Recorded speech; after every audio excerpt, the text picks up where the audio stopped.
pour commencer, on ne va pas commencer dans l'ordre, ça va être un petit peu un jeu de pistes, puisque nous allons commencer par les rapports de la commission C, les rapports de Christian Brault. Ensuite, nous passerons au rapport B de la commission de Hervé Gora. Et puis après, on reprendra l'ordre. Voilà, donc là, c'est pour une question d'agenda. Il y a des élus qui ont des empêchements et qui doivent nous quitter assez rapidement. Voilà, donc Christian, à toi l'honneur. Merci, Président, chers collègues. Donc, les rapports de la commission C, on va les faire dans l'ordre. Là, le rapport numéro 1 concerne le FUL, le mandat pour la gestion du Fonds unifié logement. Et ce rapport est présenté par notre collègue Marie-Agnès Courroy.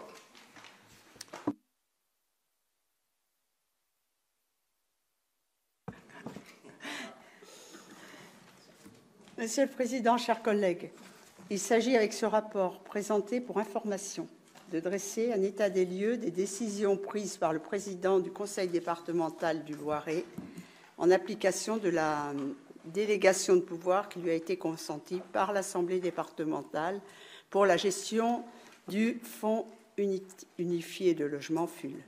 Le FUL est un dispositif qui permet d'accorder, dans un cadre défini, des aides aux personnes éprouvant des difficultés, leur permettant ainsi d'accéder à un logement décent et indépendant. La gestion du FUL est répartie entre Orléans Métropole pour son territoire et le conseil départemental pour le reste du département.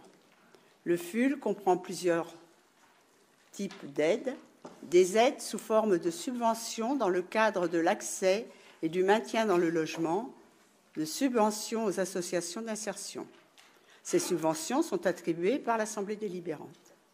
C'est dans le cadre de l'intervention des aides financières qu'il convient de présenter un rendu compte de la délégation de pouvoir du président du conseil départemental.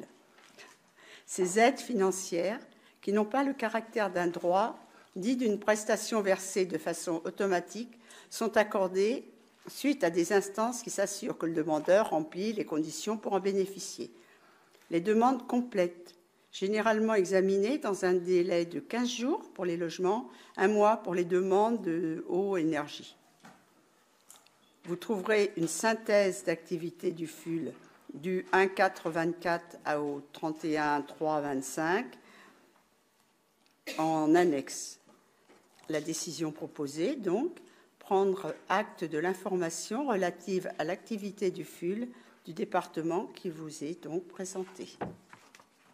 Merci. Merci. Est-ce qu'il y a des questions sur ce rapport C1 ? Pas de questions. Je vous propose de voter. Y a-t-il des votes contre ?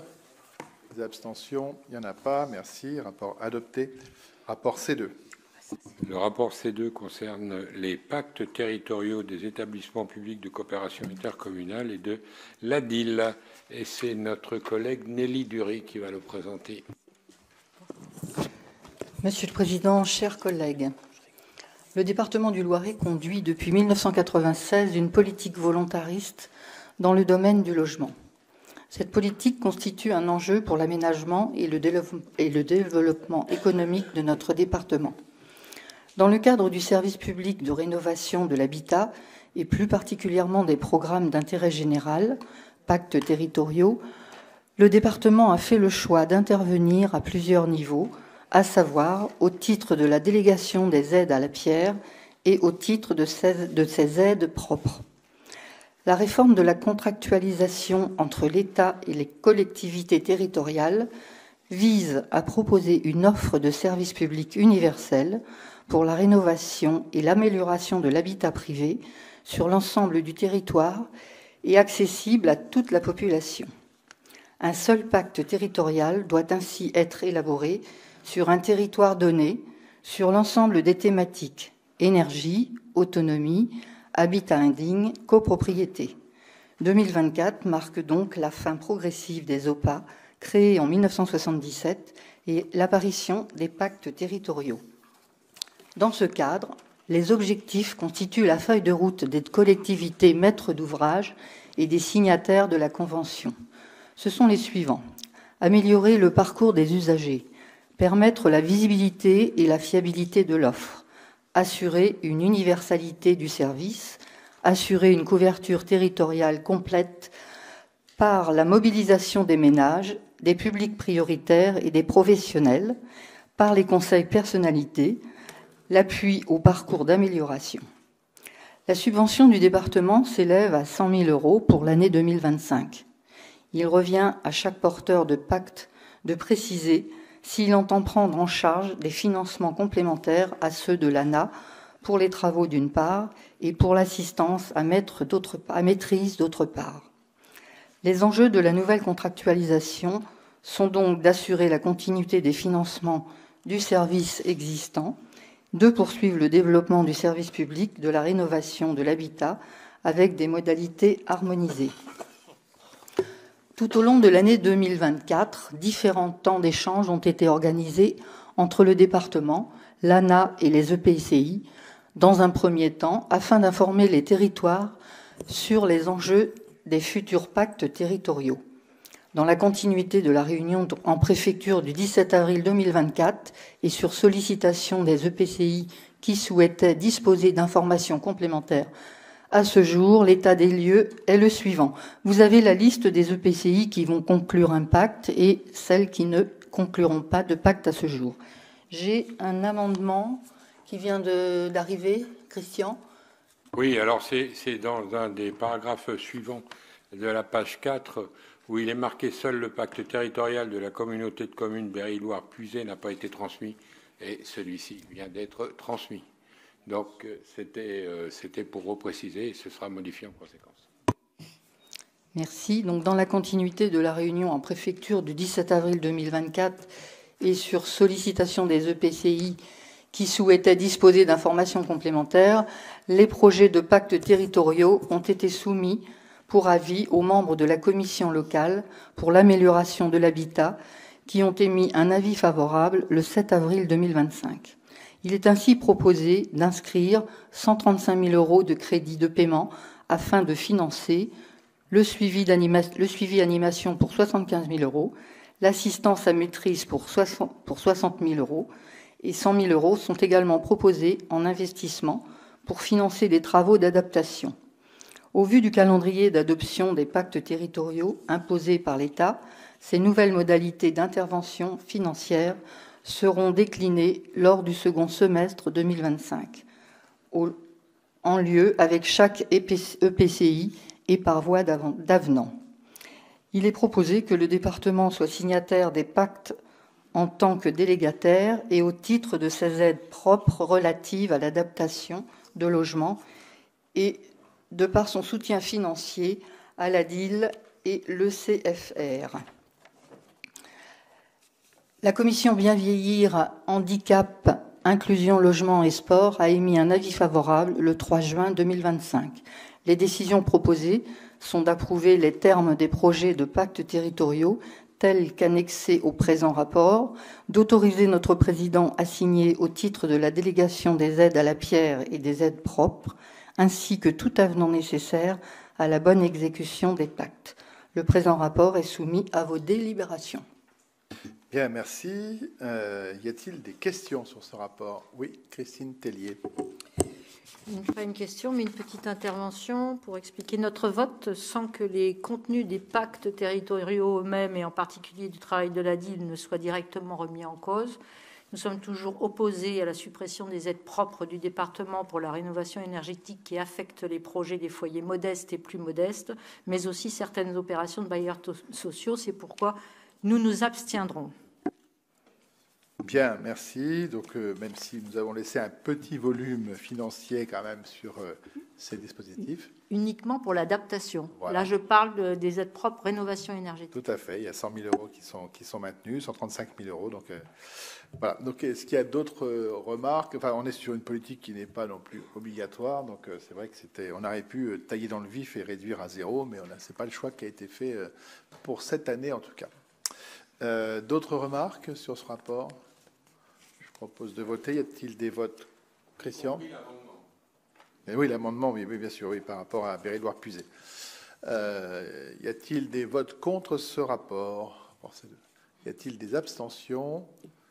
2 abstentions. Merci. Rapport adopté, moins 2 abstentions. Rapport C3. Le rapport C3 donc, concerne la RAPT. Il a pour objet de présenter les termes du projet de conventionnement avec l'ARS, les établissements services sociaux et médico-sociaux, dans le cadre du dispositif Réponse accompagnée pour tous, pour la prise en compte des situations individuelles critiques des personnes en situation de handicap, enfants et adultes. Le dispositif RAPT, issu du rapport PIFTO, a pour objectif de garantir une continuité de parcours pour les personnes en situation de handicap en mobilisant les acteurs sanitaires, sociaux et médico-sociaux pour une réponse coordonnée, ajustée aux besoins de la personne. Le projet de conventionnement ARS, Conseil départemental ESMS, tel qu'il vous est proposé, vise à organiser et préciser la coopération entre tous les partenaires, l'ARS, le Conseil départemental, les ESMS et le PCPE, le pôle de compétences et prestations externalisées qui est porté par les PEP, en précisant les rôles et contributions de chacun, en engageant l'ensemble des acteurs, en identifiant les dispositifs dérogatoires et précisant le nouveau rôle du PCPE. Vous avez les engagements des partenaires, tant l'ARS, les organismes gestionnaires, donc que ce soit au titre du GIP, MDPH ou des compétences du département. Les dérogations proposées, il est proposé d'admettre certaines dérogations au cadre prévu réglementaire tout en garantissant le maintien des conditions de sécurité et de qualité. Pour mémoire, le groupe opérationnel de synthèse, tel qu'identifié dans le tableau ci-après, correspond au niveau de mobilisation des financeurs avec la participation des services de l'éducation nationale. Donc vous avez les objets de dérogation et les conditions de mise en œuvre. Et il vous est proposé d'approuver les termes du projet de conventionnement portant sur la mise en œuvre d'une procédure de prise en compte des situations individuelles critiques des personnes en situation de handicap, enfants et adultes, tel qu'annexé au présent rapport et autorisé à le signer. J'ai l'honneur de soumettre le présent rapport à vos délibérations. Bien, bien merci. Y a-t-il des questions sur ce rapport, sur la réponse accompagnée pour tous? Non, pas de questions. Je propose de voter. Y a-t-il des votes contre? Des abstentions? Il n'y en a pas. Merci. Rapport adopté. Rapport C4. Le rapport C4 concerne le soutien à l'ingénierie du déploiement du SPDA, le service public départemental de l'autonomie, et c'est notre collègue Ludivine Ravelot qui va le présenter. Merci Président, chers collègues. Inscrite dans la loi Bien vieillir et autonomie du 8 avril 2024, la création du service public départemental de l'autonomie a pour ambition de simplifier la vie des personnes âgées, des personnes en situation de handicap ou des aidants en facilitant leur démarche et leur parcours. La SPDA a pour objectif de garantir la qualité de service et l'équité, quels que soient les territoires et les situations individuelles. Il portera 4 grandes missions. La garantie d'un accueil et d'un accès à l'information, d'une orientation et d'une mise en relation avec le bon interlocuteur sans renvoi de guichet en guichet. L'évaluation de la situation, l'attribution des prestations dans le respect des délais légaux. Le soutien à des parcours personnalisés, continus, coordonnés. La réalisation d'actions de prévention et d'aller vers les personnes les plus vulnérables. De la préfiguration à la généralisation. La SPDA a été préfigurée au cours de l'année 2024 dans 18 territoires. En 2025, la SPDA se généralisera dans chaque département en s'appuyant sur un cahier des charges dont la parution est attendue. Son rôle est matérialisé par la gouvernance du SPDA. Le président du conseil départemental assure la présidence de la conférence territoriale de l'autonomie, la CTA, et la vice-présidence est assurée par le directeur général de l'Agence régionale de la santé. Présentation du dossier. Pour soutenir les départements et les ARS dans le déploiement du SPDA, la CNSA propose un soutien financier à l'ingénierie, aux conseils départementaux et aux ARS au travers d'un appel à manifestation d'intérêt lancé le 17 avril 2025. Ce soutien financier, d'un montant forfaitaire de 43 000 € est destiné à permettre au département de pourvoir aux besoins d'ingénierie des projets liés à la mise en place et au pilotage du SPDA, et aux ARS de favoriser l'animation régionale du SPDA et le pilotage de sa mise en œuvre. Ce soutien financier pourra couvrir les dépenses effectuées jusqu'au 31 décembre 2025. Les engagements du département. Pour bénéficier de ce soutien financier, le département candidat doit s'engager à respecter l'ensemble des conditions décrites dans le cadre d'adhésion de l'appel à manifestation d'intérêt. Vous avez toutes les informations dans les annexes. Pour pouvoir bénéficier de ce soutien financier, les conseils départementaux et les ARS intéressés doivent adhérer au cadre d'adhésion proposé par la CNSA et transmettre leur candidature avant le 16 juin 2025. Il vous est proposé de déposer la candidature du département du Loiret au travers de la demande de subvention et à l'acceptation des engagements dans le cadre de la manifestation d'intérêt, soutien à l'ingénierie et au déploiement du SPDA 2025, joint en annexe du présent rapport, et d'autoriser le président à signer l'acte d'engagement. J'ai l'honneur de soumettre le présent rapport à vos délibérations. Bien, merci. Donc après une expérimentation, vous l'avez vu, sur 18 territoires, donc la mise en place du SPDA va se dérouler dans chaque département à compter de 2025. Oui, Christian? Juste une précision. On parlait du cahier des charges, etc. Au moment de l'élaboration de la délibération, celui-ci n'était pas sorti. Le cahier des charges, on l'a eu la semaine dernière, en fin de semaine dernière. Voilà. Très bien. Merci pour l'information. Est-ce qu'il y a des questions par rapport à ce rapport? Pas de questions. Je propose de voter. Y a-t-il des votes contre? Des abstentions? J'en vois pas. Merci. Rapport adopté. Rapport C5. Le rapport C5 concerne le financement mobilité et temps d'échange de pratiques au profit des professionnels des SAD. Et c'est notre collègue Gérard Malbaud qui va le présenter. Monsieur le Président, chers collègues, il s'agit effectivement d'un rapport concernant l'intention du département de s'engager dans la démarche relative à l'attribution dès cet été d'un fonds de soutien aux services autonomie à domicile, ce qu'on appelle les SAD, pour soutenir la mobilité et le travail partenarial des aides à domicile sur leur territoire. Pour répondre au choix majoritaire des Français de vieillir chez eux, plusieurs mesures d'ordre financier ont été prises depuis la création en 2020 de la 5e branche de la sécurité sociale.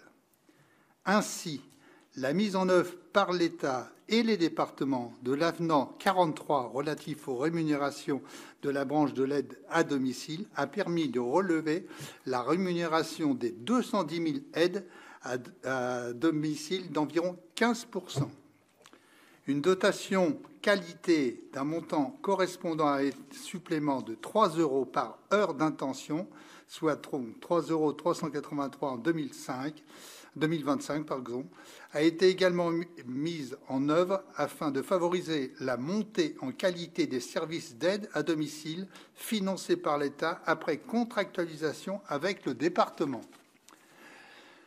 La loi du 28 février 2025 de financement de la sécurité sociale pour 2025 prévoit, en cohérence avec la loi dite Bien vieillir du 8 avril 2024, une aide de 100 millions d'euros versée au département. Cette aide est explicitement destinée à soutenir la mobilité et le travail partenarial des aides à domicile sur les territoires. Par courriel de l'Assemblée des départements de France, en date du 21 mai 2025, le département du Loiret a été informé des dispositions suivantes relatives à ce fonds de soutien. Le versement d'une aide, alors les différents éléments, donc c'est le versement d'une aide forfaitaire globale qui se ferait donc dès le mois de septembre 2025. Cette aide doit favoriser les investissements en flotte de véhicules de cette année et intègre le volet temps d'échange de pratiques des professionnels. Ensuite, cette aide serait répartie selon les heures prestées, APA et PCH, avec 2/3 et le coefficient de ruralité du département, soit 1/3, afin de bonifier la dotation des territoires ruraux ou semi-ruraux dans lesquels le volume moyen des kilomètres parcourus par les aides à domicile est plus important. À ce stade, les dépenses générales des mobilités, donc aide au permis de conduire, aide sur les mobilités douces, indemnités kilométriques et ainsi de suite, l'acquisition de flottes de véhicules pour les SAD, les dépenses éligibles d'investissement et de fonctionnement, tout ça fait partie effectivement de ce qui est dit dans le courriel donc, du 21 mai 2025.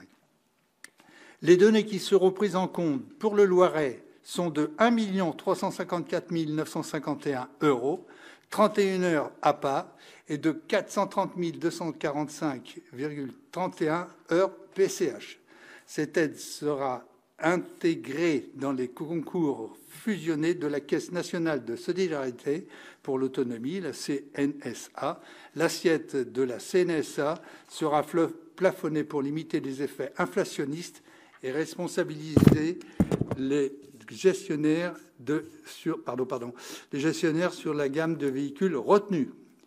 Les modalités maintenant d'utilisation du plan de soutien pour le développement du Loiret seront les suivantes. Prélèvement sur le fonds de soutien d'un montant de 35 kilos euros pour l'ingénierie de projet au sein du département. Ça aussi, c'est la répartition d'un montant alloué de manière équitable entre les SAD. Il y a un remboursement du département à partir des factures transmises par les SAD sur les deux thématiques retenues par ce fonds, investissement et travail partenarial avec des aides à domicile sur leur territoire. Voilà, alors il y a effectivement une répartition en fonction des CPOM pour certains SAD ou d'autres. Ce qu'il faut savoir, c'est que la décision que l'on peut proposer, c'est approuver les modalités d'utilisation du plan de soutien par le département tel que détaillé dans le présent rapport. J'ai l'honneur de soumettre le présent rapport à vos délibérations. Voilà, Monsieur le Président. Bien, merci, Monsieur Malbaud. Y a-t-il des questions sur le rapport C5? Non, pas de questions. Je propose de voter. Y a-t-il des votes contre? Des abstentions? Il n'y en a pas. Merci. Rapport adopté. Rapport C6. Le rapport C6, là, on glisse sur le sport et il a pour objet la proposition de modification de l'aide aux structures sportives départementales, les comités. Et c'est notre collègue Francis Kamal qui va le présenter. Merci, Monsieur le Président, chers collègues. Il s'agit là de vous présenter un travail qui a été réalisé en commission. J'en profite pour remercier les collègues et les services pour ce travail qui nous a permis de passer pas mal de temps. Historiquement, le Conseil départemental du Loiret accompagne les comités départementaux de façon plutôt subjective jusque-là. Et le travail conduit en commission nous a permis d'élaborer une grille avec des critères d'attribution et donc des montants en fonction de ces 10 critères. Donc je vais vous faire grâce de la lecture exhaustive du rapport, mes chers collègues. Simplement vous dire que nous avons repris différents critères qui, pour certains comités départementaux, vont amener à une hausse et pour d'autres comités départementaux une baisse. Et nous avons souhaité lisser cette baisse sur 4 années, qu'elle soit à la hausse ou à la baisse. À l'exclusion de quelques comités départementaux, plutôt structures départementales, pour lesquelles nous avons souhaité proposer un forfait. Il s'agit des comités départementaux du sport adapté, handisport, sport universitaire, UNSS, UCEP, le comité départemental olympique et sportif, le comité départemental UFOLEP, ainsi que le comité d'organisation de la Fédération sportive et culturelle de France, puisqu'il était difficile d'établir un lien, en tout cas une équivalence avec les comités départementaux. Voilà, mes chers collègues, donc vous avez dans l'annexe le détail des critères que nous avons établis. Donc voilà, je reste à votre disposition si vous avez des questions. Et donc, il vous est demandé, mes chers collègues, d'approuver la proposition de ce nouveau règlement de l'aide aux structures sportives départementales et d'autoriser évidemment le président à signer tout document relatif à l'application de ces décisions. Bien, très bien, merci. Un rapport quand même qui était attendu ici, dans cette instance, puisqu'on arrive à enfin, je dirais, harmoniser les subventions pour les comités départementaux. Voilà, donc personne ne sera surpris.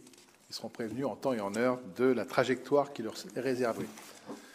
Y a-t-il des questions sur ce rapport F6? Oui, Hélène Norme. Oui, merci Monsieur le Président. Donc merci effectivement pour ces éléments et le travail qui a été réalisé.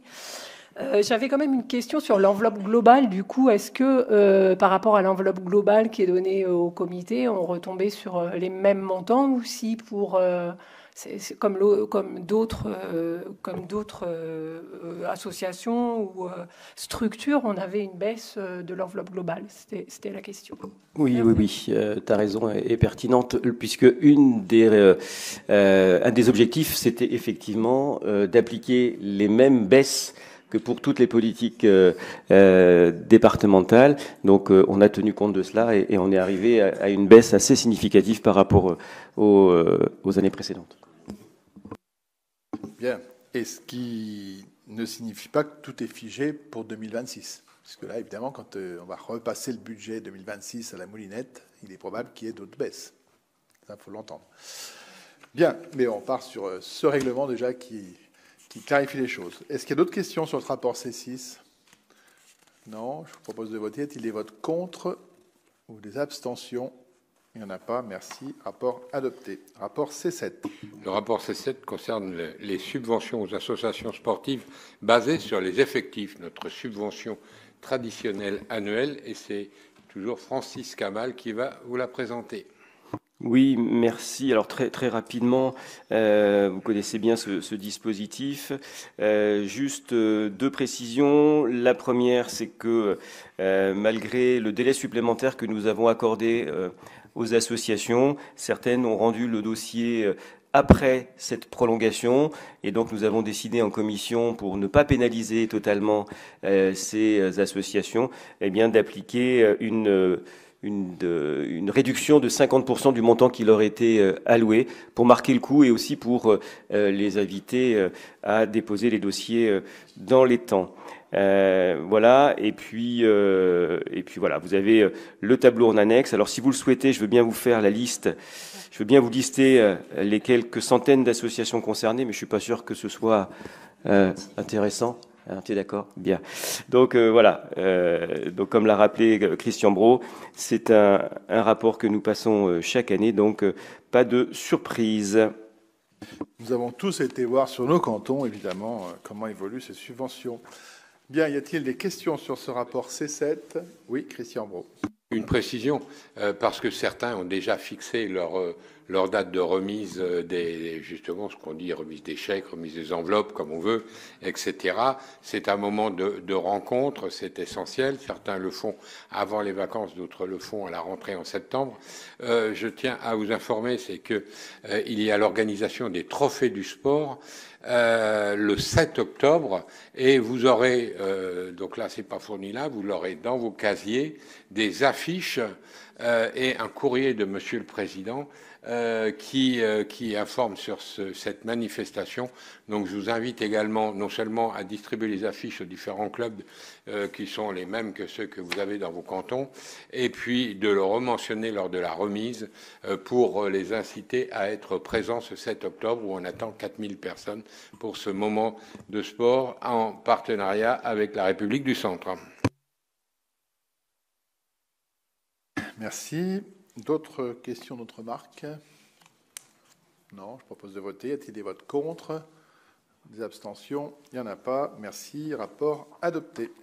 Rapport C8. Le rapport C8, la dernière délibération de la commission C, concerne également le sport, sera sur l'aide aux clubs sportifs de haut niveau, le soutien à l'organisation de manifestations sportives et l'aide aux projets innovants ou l'aide à la formation. Il sera présenté par notre collègue Christine Tellier.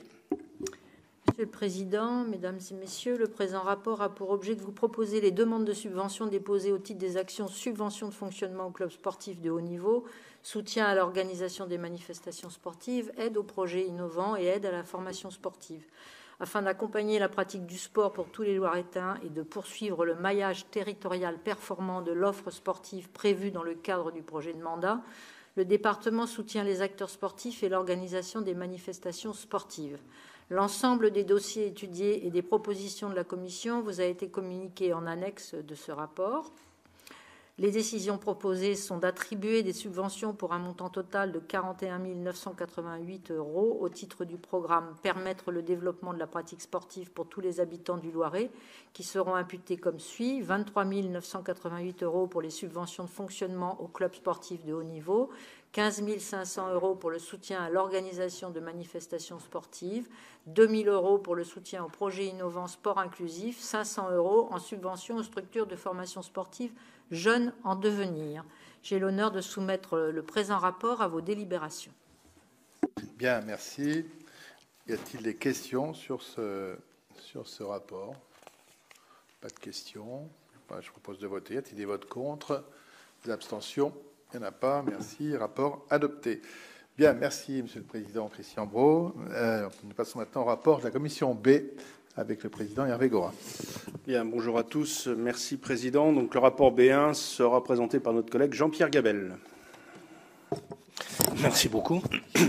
Donc, ce rapport a pour objet de vous informer sur les éléments essentiels concernant les décisions prises dans le cadre du louage de choses et de mise à disposition d'espaces et de locaux pour le compte de tiers ou de prise à bail au profit du département. Les données sont arrêtées au 31 mars de cette année. En application de l'article, je vous fais grâce, des collectivités territoriales, les décisions de louage de choses prises par les mois précédents par Monsieur le Président Marc Godet dans le cadre de la délégation du 1er juillet 2021 ont été regroupées et sont apportées à votre connaissance. Il y a à peu près 77 décisions depuis le 5 mai 2023. La commission mobilité a pris note également, puisque c'est une information simplement, et on vous demande de prendre acte des décisions prises dans ce cadre en vertu de la délégation de compétences conférée à Monsieur le Président du Conseil départemental. Bien, merci Monsieur le rapporteur de nous avoir fait grâce de la lecture de toutes les décisions qui concernent effectivement, comme tu l'as dit, les louages et tout ce qui concerne les locaux, les terrains, etc. Est-ce qu'il y a des questions sur ce rapport B1 pour information? Pas de questions. Donc merci d'avoir pris connaissance. Rapport B2. Donc, le rapport B2 sera présenté également par Jean-Pierre Gabel et c'est un rapport pour information. Un peu dans la même veine, ce rapport a pour objet de vous informer des marchés, accords cadres attribués et accords cadres sur la période du 1er avril 2024 au 31 mars 2025, suivant une décomposition entre les travaux, fournitures et services. Ces contrats traitent aussi bien de l'achat de vaccins anti-pneumocoques pour les nourrissons que l'aménagement d'un carrefour giratoire, c'est pas forcément le même prix, ou de travaux d'arrachage à la Jussie sur le canal d'Orléans. Il est à noter que certains montants de marché notifiés correspondent à des montants maximums et qu'ils ne reflètent pas la réalité totale des dépenses. La commission mobilité, lors de sa réunion du 3 juin, a pris connaissance de ce rapport. Pour information, il vous est demandé de prendre acte de la communication des décisions prises en matière de passation des accords cadres, marchés publics et avenants en vertu de la délégation de compétences conférée au président du conseil départemental. Bien, merci. Donc, je pense que tout le monde a dû lire plus ou moins attentivement, mais en tout cas, regarder les différentes lignes. C'est vrai que non, pas de questions particulières sur ce rapport. Je vous propose de ne pas voter, puisque c'est pour information. Donc, vous avez pris acte. Troisième rapport pour information aussi. Bien, donc ce troisième rapport porte sur la politique des infrastructures et en particulier sur le programme de sécurité routière avec le bilan 2024 de l'accidentologie sur le réseau routier départemental du Loiret. Donc nous allons vous passer un diaporama vous rapportant un petit peu les éléments de ce bilan. Donc ce que je rappelle, c'est que ce rapport a pour objet donc de vous présenter le bilan sur l'année 2024 et donc sachez que le conseil départemental accorde une grande importance à l'amélioration de la sécurité routière sur ces routes départementales. Cette politique inclut des travaux en race campagne ainsi que des actions de coopération avec les communes et les intercommunalités pour des aménagements de sécurité en agglomération.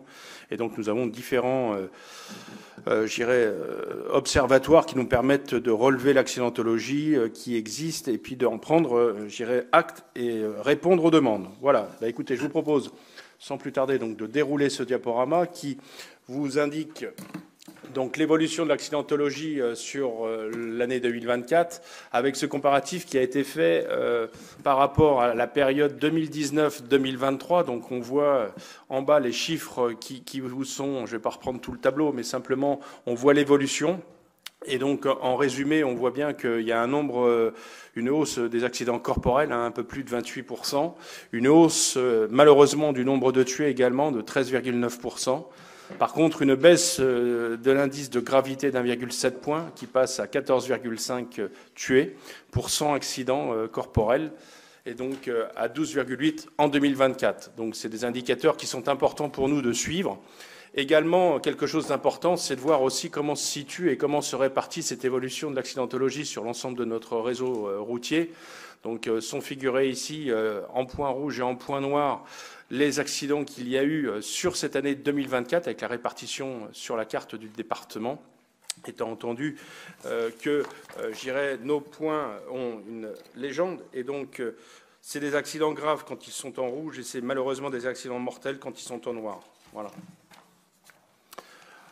Ensuite, on a l'évolution de l'accidentologie sur l'ensemble du réseau routier en 2024. Donc l'analyse des données d'accidentologie immédiate avec la localisation des accidents. Et ça, c'est quelque chose qui peut être assez intéressant puisque d'une part, on voit où se situent nos accidents, soit sur le réseau structurant, soit sur le réseau secondaire.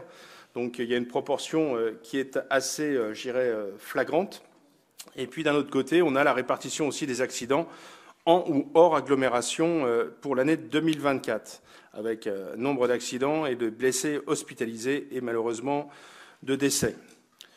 Là encore, on a 61,5% des accidents corporels qui se produisent sur le réseau principal et 65,2% des victimes y décèdent également. 52,2% des accidents corporels surviennent en agglomération, mais 77,3% des accidents mortels surviennent hors agglomération. L'évolution de l'accidentologie sur l'ensemble du réseau routier en 2024, donc avec l'analyse des données d'accidentologie, donc essentiellement des facteurs comportementaux pour les accidents mortels. Donc en 2024, on a la cause principale de 52,2% des accidents mortels qui a pu être identifiée selon la répartition suivante. Donc soit alcool stupéfiant pour 8,7%, sur la vitesse 13%, et enfin, sur le côté dit divers, donc ça peut être de l'endormissement, des non-ceinturés, de l'inattention, et on ne l'a pas rajouté, mais tout ce qui est téléphonie mobile, pour 30,5%. On a une évolution de cette accidentologie également, donc avec une analyse des données qui vous sont présentées, donc avec la typologie des accidents. On a 61,5% des accidents qui se produisent de jour et 38,5% de nuit. 91,3% des accidents mortels ont lieu au cours d'une collision. Donc là encore, une analyse assez fine. 21,7% causés par un déportement sur la voie de circulation. 21,7% également par un choc arrière. 17,4% par un dépassement. 17,4% par un refus de priorité. Et enfin 13% par une perte de contrôle. Il est à noter aussi la part des cyclistes et des piétons impliqués dans un accident corporel qui est en hausse par rapport à la période 2019-2023, puisque pour la partie cycliste, c'est plus 130%, et pour la partie piéton, c'est plus 158%.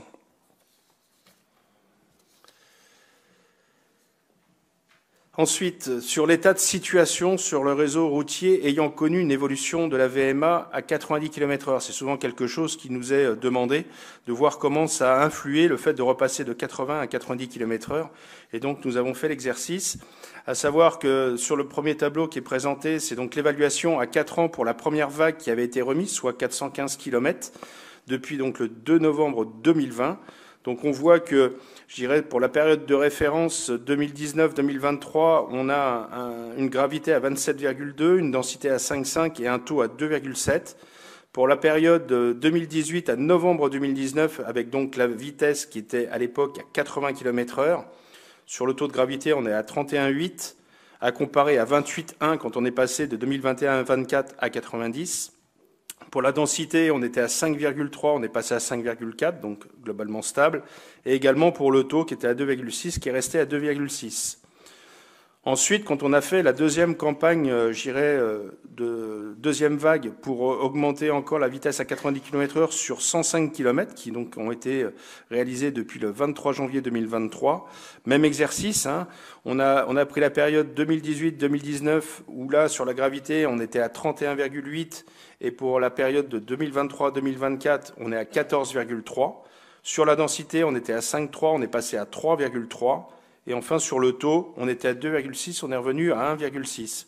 Ça veut dire quoi? Ça veut dire que tout ça, donc une tendance à la baisse de la gravité par rapport à l'année d'expérimentation du 80 km/h et une stabilité par rapport à 2019-2023, une stabilité de la densité d'accidents, une tendance à la baisse de la gravité de la densité et du taux par rapport à l'année d'expérimentation du 80 et stable par rapport à 2019-2023, et enfin un taux d'accident qui est globalement identique. Donc en conclusion, on peut dire que l'absence d'aggravation de l'accidentologie suite au relèvement de la vitesse maximale autorisée à 90 km/h sur donc les 14% du réseau routier départemental, ce qui représente les 520 km, je dirais globalement, la vitesse ne fait pas interagir la modification de nos relevés.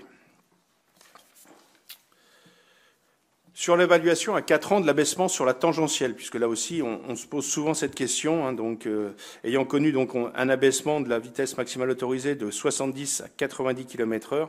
Donc là, c'est pareil, pour la période de référence 2019-2023 et 2021-2024, on a un taux de gravité à 0.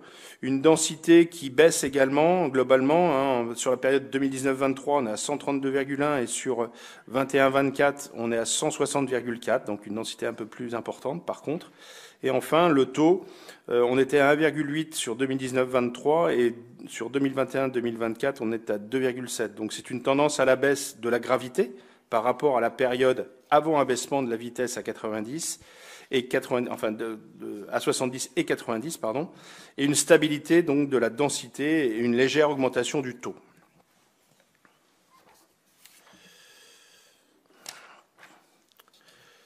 Sur la stratégie de la sécurité départementale, donc on a une attention toute particulière, donc la lutte contre l'insécurité routière, donc une résorption des points noirs, et ça c'est quelque chose sur lequel les services s'attachent, je dirais quasiment quotidiennement à vérifier ces fameux points noirs, si tant est qu'il en existe encore. Donc là, on a encore une zone d'accumulation d'accidents corporels qui est de niveau 1 pour l'année 2024 sur la RD 955 à hauteur de Saint-Père-à-Villa-Colombe, où là, je dirais, il y a eu la mise en place d'un panneau interdisant le stationnement sur la voie d'évitement, et donc également la création d'une ligne continue qui a été faite en 2024 avec une création d'une voie d'évitement. Voilà, donc c'est des aménagements qui sont faits au regard et au retour d'expérience suite à des accidents répétés. Les services étudient systématiquement les rapports qui nous sont transmis par les forces de gendarmerie ou par les sapeurs-pompiers, de manière à voir si l'infrastructure est ou pas en cause, de manière à régler les problèmes au niveau de la chaussée. Une stratégie donc départementale qui est éprouvée, hein, analyse systématique, comme je viens de le dire, des accidents, une politique de suppression des obstacles latéraux aux abords immédiats de la chaussée, avec la mise en œuvre d'audits de sécurité en agglomération aussi plus d'une centaine pour l'année 2024. Ça, c'est les communes qui font appel souvent aux services du département pour les accompagner justement sur des dispositifs qui pourraient être réalisés. Et enfin, des travaux d'aménagement des infrastructures. Je rappelle que c'est quand même un peu plus de 30 millions d'euros depuis 2007, avec des aménagements tels que des giratoires, des tournes à gauche ou des voies d'évitement. En conclusion, donc une accidentologie 2024 qui est en hausse par rapport à la période de référence 2019-2023, mais des indicateurs qui restent stables sur le réseau routier, dont la vitesse maximale autorisée a été augmentée à 90 km/h, et il est à noter toutefois une baisse de la gravité à 1,7 points. Compte tenu de cette importance des facteurs comportementaux dans l'accidentologie, poursuivre la sensibilisation des usagers collégiens, communication sur la sécurité des agents travaillant sur les routes également, et enfin les agents de la collectivité. Tout ça est à prendre en compte et à essayer de faire comprendre. Voilà, Monsieur le Président, ce qu'on peut dire et ce que je pouvais présenter de manière assez rapide, mais pour rapporter le bilan accidentologie 2024. Bien, merci. Effectivement, moi, il me semble important qu'on ait ce bilan présenté de tous les élus, qu'il n'y ait pas que la commission qui en ait le bénéfice, parce qu'on a 3620 km de routes départementales, et effectivement, je pense que c'est important pour nous aussi d'avoir conscience de l'évolution du nombre d'accidents et surtout de leur gravité. On voit bien qu'on a eu une mauvaise année qui s'est écoulée, donc 2025 pour l'instant c'est mieux, mais bon, jusqu'à quand? On voit bien que les comportements au volant sont souvent délictuels et souvent générateurs d'accidents graves. Est-ce qu'il y a des questions sur ce rapport B3? Des remarques? Oui, Jean-Vincent Valliès. Oui, je vais revenir sur un sujet dont on a déjà parlé, Monsieur le Président, concernant effectivement une partie de la tangentielle à 110. Je note d'ailleurs que dans le rapport complet, et merci à notre collègue, sur la tangentielle, avec des données des parties 70 et 90, on n'a aucune information dans le rapport qui a été donné sur la partie à 110. Donc je souhaiterais connaître quelles sont les données sur la partie de la tangentielle à 110 en matière d'accidentologie. Par ailleurs, Monsieur le Président, vous le savez, le gain de temps entre arriver dans l'agglomération orléanaise et le rond-point de Christian-Dior, le gain de temps doit être de moins d'une minute, entre 110 et 90. Donc je renouvelle ma demande, aussi au nom d'un certain nombre de concitoyens, puisque vous avez été sollicité sur des questions de nuisances sonores. Voilà. Et je pense qu'en regardant effectivement l'accidentologie, le peu de gains, de perte de gains, enfin je ne sais pas comment on peut dire ça pour quelques dizaines de secondes, on pourrait, je crois, agir, j'allais dire, utilement avec tout le réseau de la tangentielle à 90 arrivé, puis après, bien sûr, la partie à 70 dont on a vu que, du coup, avec la vitesse, c'était maîtrisé. Donc je renouvelle la demande, qui est une demande d'un certain nombre d'élus, mais aussi de concitoyens qui vous ont sollicité d'ailleurs sur les questions de nuisance. Merci. Merci. Donc, je laisserai la parole à Hervé. Mais sur la partie 70 km/h, jusqu'à 50 km/h, 70 km/h, pardon, pas 50, on n'est pas encore à 50, et heureusement. Parce que déjà, beaucoup râlent qu'on ait descendu la vitesse à 70 km/h. Je reçois des courriers dans ce sens-là en me disant que c'était incompréhensible qu'on descende à 70 km/h. Nous sommes dans une agglo. Quand on arrive sur la zone 70, à partir de Fos-Bénat, un petit peu avant. Donc effectivement, là, on est dans une zone agglomérée où les maisons sont à côté de la tangentielle. Donc là, ça pouvait se comprendre. Ensuite, cette transition entre le château d'eau de Saint-Jean-de-Bray et puis la Fos-Bénat à 90, là aussi, il y a une logique quelque part. On est en phase de ralentissement. Avant, on est sur une voie rapide. Et je le redis, il faut que l'automobiliste ait conscience qu'il y a une cohérence dans notre réseau routier départemental. Donc on est sur une 4 voies qui est limitée à 110 km/h et qui, entre Châteauneuf-sur-Loire et puis Saint-Jean-de-Bray, et qui est parfaitement adapté à la vitesse. Je ne partage pas votre avis, Président. Vous avez été sollicité par des riverains qui habitent des lotissements qui étaient là avant la tangentielle. Et on n'est pas dans la campagne entre Chécy et Saint-Jean-de-Bray. Je suis désolé. Il y a des zones d'activité. La partie nord de la commune de Chécy, pour prendre que cette commune, que je crois connaître un peu, c'est dans la partie nord où il y a le plus de population. Donc c'est la partie qui est entre le centre-bourg, entre l'ancienne nationale et la tangentielle. Donc on ne peut pas dire que c'est une zone qui n'est pas habitée. D'ailleurs, ça vous a été présenté par les riverains. Certes, on connaît et on est quand même assez conscient et on essaie d'être raisonnable sur ce sujet. Le gain de temps est mineur. Mais on est là pour traiter des questions de sécurité et y compris de nuisance et y compris de pollution. On n'est pas là pour satisfaire des gens pour 10 secondes de plus ou de moins. Et donc, moi, je rappelle à la responsabilité, et les gens vous ont dit qu'ils étaient dans des conditions de vie qui pouvaient être à des périodes comme aujourd'hui où on a besoin d'ouvrir, etc., qui sont dans des difficultés. Et ils sont dans des lotissements qui datent, pour certains, pas tous, qui datent pour certains, avant la tangentielle. Donc je crois que c'est une situation qui devrait nous amener à prendre en compte, bien évidemment, de leur situation. Et je suis au regret de vous dire que la métropole démarre à la station Total. Voilà, oui, non, mais à un moment donné, il faut dire les choses. On n'est pas dans la campagne, même si on a... D'ailleurs, chez Mardier, on a exactement le même équilibre territorial que la moyenne de la métropole, un tiers bâti, un tiers naturel, un tiers zone agricole. Voilà. Donc on n'est pas, enfin, je veux dire, c'est pas le Zambèze, hein, voilà. Hein, donc on est dans la métropole, voilà. Et donc je pense que les concitoyens qui sont venus vous rencontrer méritent un peu d'attention. Alors, juste une petite intervention par rapport à ça, par rapport à la gêne occasionnée et au bruit concernant la tangentielle. Effectivement, nous avons reçu à 2 reprises les riverains concernés dont on parle là. Des mesures de bruit ont été faites, ne relèvent pas, je dirais, de plus que la normale, plus que ce qu'on a le droit de faire.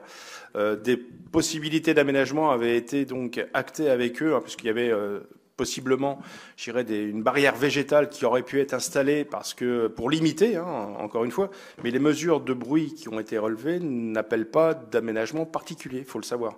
Après, il a été dit déjà plusieurs fois aussi qu'à partir du moment où on rénove la couche de roulement systématiquement, on met en place des enrobés, je dirais, dites à haute qualité acoustique, de manière à limiter le bruit aussi du frottement des pneus sur la chaussée. Donc on voit bien que ça apporte quand même, je dirais, du confort auditif par rapport au flux. Après, pour ce qui est de la vitesse, on a aussi fait des relevés de vitesse pour voir un petit peu comment les gens utilisaient l'infrastructure. Globalement, on respecte globalement les vitesses qui sont limitées, il faut le savoir, malgré ce qu'on peut croire ou ce qu'on peut interpréter. Voilà. Bon, après, par contre, pour le bilan accidentologique sur la zone 110, on fera en sorte de vous donner les éléments. Absolument. La priorité des priorités pour le département, c'était surtout l'aménagement de la sortie Chessy et de la sortie Jargeau et de la sortie Châteauneuf-sur-Loire. Les 3 sorties ont été aménagées. Je pense que ça a considérablement fluidifié le trafic et surtout évité les remontées de fil sur la tangentielle qui étaient particulièrement dangereuses. Bien, donc il n'y a pas de vote sur ce... Ah oui, Hugues Grimbourg, pardon, excuse-moi Hugues. Merci, Monsieur le Président. Non, juste un commentaire sur l'effet des vitesses maximales autorisées. Le rapport conclut à une absence d'effet du relèvement de la vitesse, voire à une amélioration des choses. C'est des conclusions qui sont en totale contradiction avec les études à l'échelle nationale, lorsque la vitesse avait été abaissée, 90 à 80, sur 18 mois, sur plus de 300 000 km de route. Il y a eu 330 morts d'évités, une baisse de 12% de la mortalité. Donc une contradiction totale. Et la raison de ça, c'est que les chiffres du département, ils sont faits pour la période où la vitesse a été abaissée, sur un linéaire qui est trop court et une période de temps qui est trop courte. Donc la conjonction des 2 facteurs fait qu'on a des chiffres qui sont ce qu'ils sont, ils sont corrects, mais les conclusions qu'on en tire, elles ne le sont pas, parce que statistiquement, ça n'a pas de valeur. Donc je pense qu'il faut conclure au contraire qu'on a intérêt à baisser les vitesses et il faut aller dans ce sens-là, surtout après une année comme l'année 2024 où les chiffres ne sont pas bons, que ce soit sur les routes départementales ou sur l'ensemble du Loiret. La préfète a montré les chiffres ce matin, c'est pas bon. Donc il faut réfléchir, au-delà du très bon travail qui est fait pour sécuriser les zones accidentogènes, à la vitesse elle-même, pas simplement les excès de vitesse, mais la vitesse maximale, c'est un facteur de gravité des accidents. Entre 90 et 80, on augmente les distances de freinage de 15 mètres, on a plus d'énergie cinétique, donc il y a un vrai intérêt à passer de 90 à 80, simplement pour limiter la gravité des accidents et faire baisser cette mortalité qui, pour l'instant, stagne, voire réaugmente ponctuellement. Un grand nombre de départements ont repassé l'intégralité de leur réseau routier à 90 km/h. Ce n'est pas le choix qui a été fait ici. On a choisi d'y aller par vague sur les axes les plus importants, là où on considérait qu'il n'y avait pas de risque pour la sécurité routière, là où il y avait les voies les plus larges, les plus adaptées au trafic, à la vitesse, je dirais, à 90 km/h. Donc voilà, l'impact, on le remesurera l'année prochaine, mais vous verrez que il n'y aura pas de dégradation. Bien, donc c'est un rapport pour information. Je propose de passer au rapport B4. Le rapport B4 va vous être présenté par Philippe Vacher. Monsieur le Président, mes chers collègues, ce rapport a pour objet de soumettre à vos délibérations le projet de transfert de la compétence IRV, infrastructure de recharge de véhicules électriques, de 8 communes au département en tant qu'autorité organisatrice de distribution d'électricité. Le 13 juin 2024, l'Assemblée départementale a adopté un schéma directeur des infrastructures de recharge des véhicules électrique, SDRIV donc, pour 175 communes regroupées en 8 EPCI, où le département prendra en charge la création et l'exploitation des infrastructures de recharge des véhicules électriques.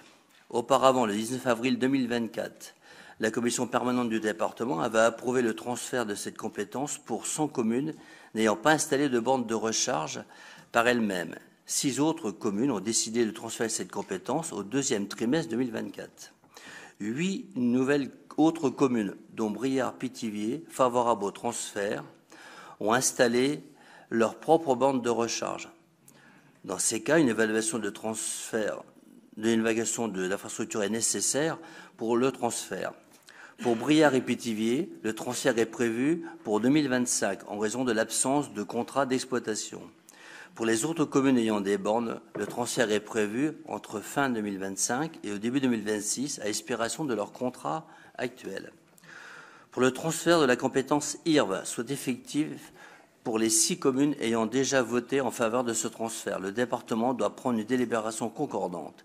Les communes concernées sont Artenay, Chevilly, Courtenay, Darvois, Le Malzerbois et Sury-au-Bois. Les procès-verbaux à l'annexe du rapport détaillent les caractéristiques des 3 bornes installées pour Briare et Pithiviers, qui seront transférées au département. Le département prévoit de confier l'exploitation des équipements de la société publique locale, Modulo, dont il est actionnaire depuis début 2025. Donc la commission a émis favorable sur ce dossier. Il vous est proposé de prendre acte des 2 procès-verbaux tels annexés du présent rapport, d'approuver le transfert de compétences du Loiret en tant qu'autorité organisatrice de la distribution d'électricité, IRV, et d'autoriser le président donc à signer les actes nécessaires à ce rapport. Là, Monsieur le Président, le rapport que j'ai l'honneur à mettre à ce délibération. Bien, merci, Monsieur le rapporteur, qui est spécialiste en termes d'électricité. Ce sont les rapports pour toi, ceux-ci. Y a-t-il des questions sur ce rapport B4 ? Oui, Hugues Grimbourg. Merci, Monsieur le Président. Une question sur la mise en place de ce schéma qui a été voté il y a 1 an. Les objectifs à atteindre sont extrêmement élevés. En 10 ans, il faut faire x10 sur le nombre de bornes. Et le département porte à sa charge une partie de ce déploiement. Sur 2024-2025, c'était 70 bornes qui devaient être déployées, d'après le schéma qu'on a voté. Donc je voulais savoir si on suivait le rythme, à quelle vitesse on allait. Parce qu'en plus, le déploiement, il doit s'accélérer les années qui suivent. Et qu'est-ce qui... Je laisse les infos transiter. On ne suit pas le rythme, mais je vais laisser Hervé répondre. Oui, donc juste pour répondre à votre question, effectivement, pour l'année 2025, en l'occurrence, on aura tenu l'objectif, voire même dépassé, parce qu'on inclut aussi dans ce déploiement tout ce qui se fait sur le domaine privé. Donc là-dessus, par rapport à notre schéma directeur, on est conforme, mais même au-delà des ambitions qu'on s'était fixées au département.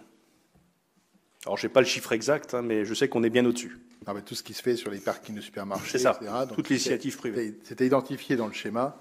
Donc, effectivement, ça, c'est assez facile. Après, quand on sera dans les zones plus reculées, il faudra se poser la question à un moment, savoir si dans un petit village, moi, j'ai en tête un petit village de l'extrême est du département où ils ont installé une borne de recharge de véhicules électriques devant l'église, dans le quartier, dans le secteur de l'église, entre la mairie et l'église.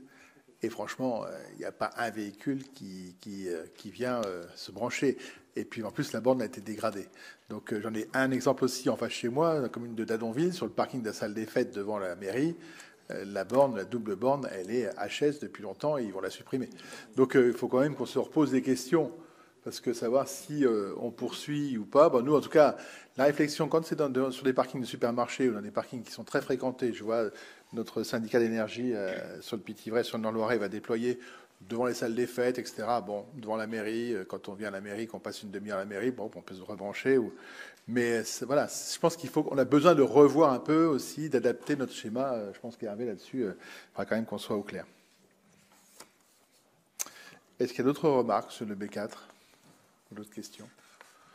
Non, je propose de voter. Y a-t-il des votes ? Non. Si, c'est... Pardon. Oui, c'est pour décision. Ouais, décision. Y a-t-il des votes contre ? Des abstentions ? Il n'y en a pas. Merci. Rapport adopté. Rapport B5.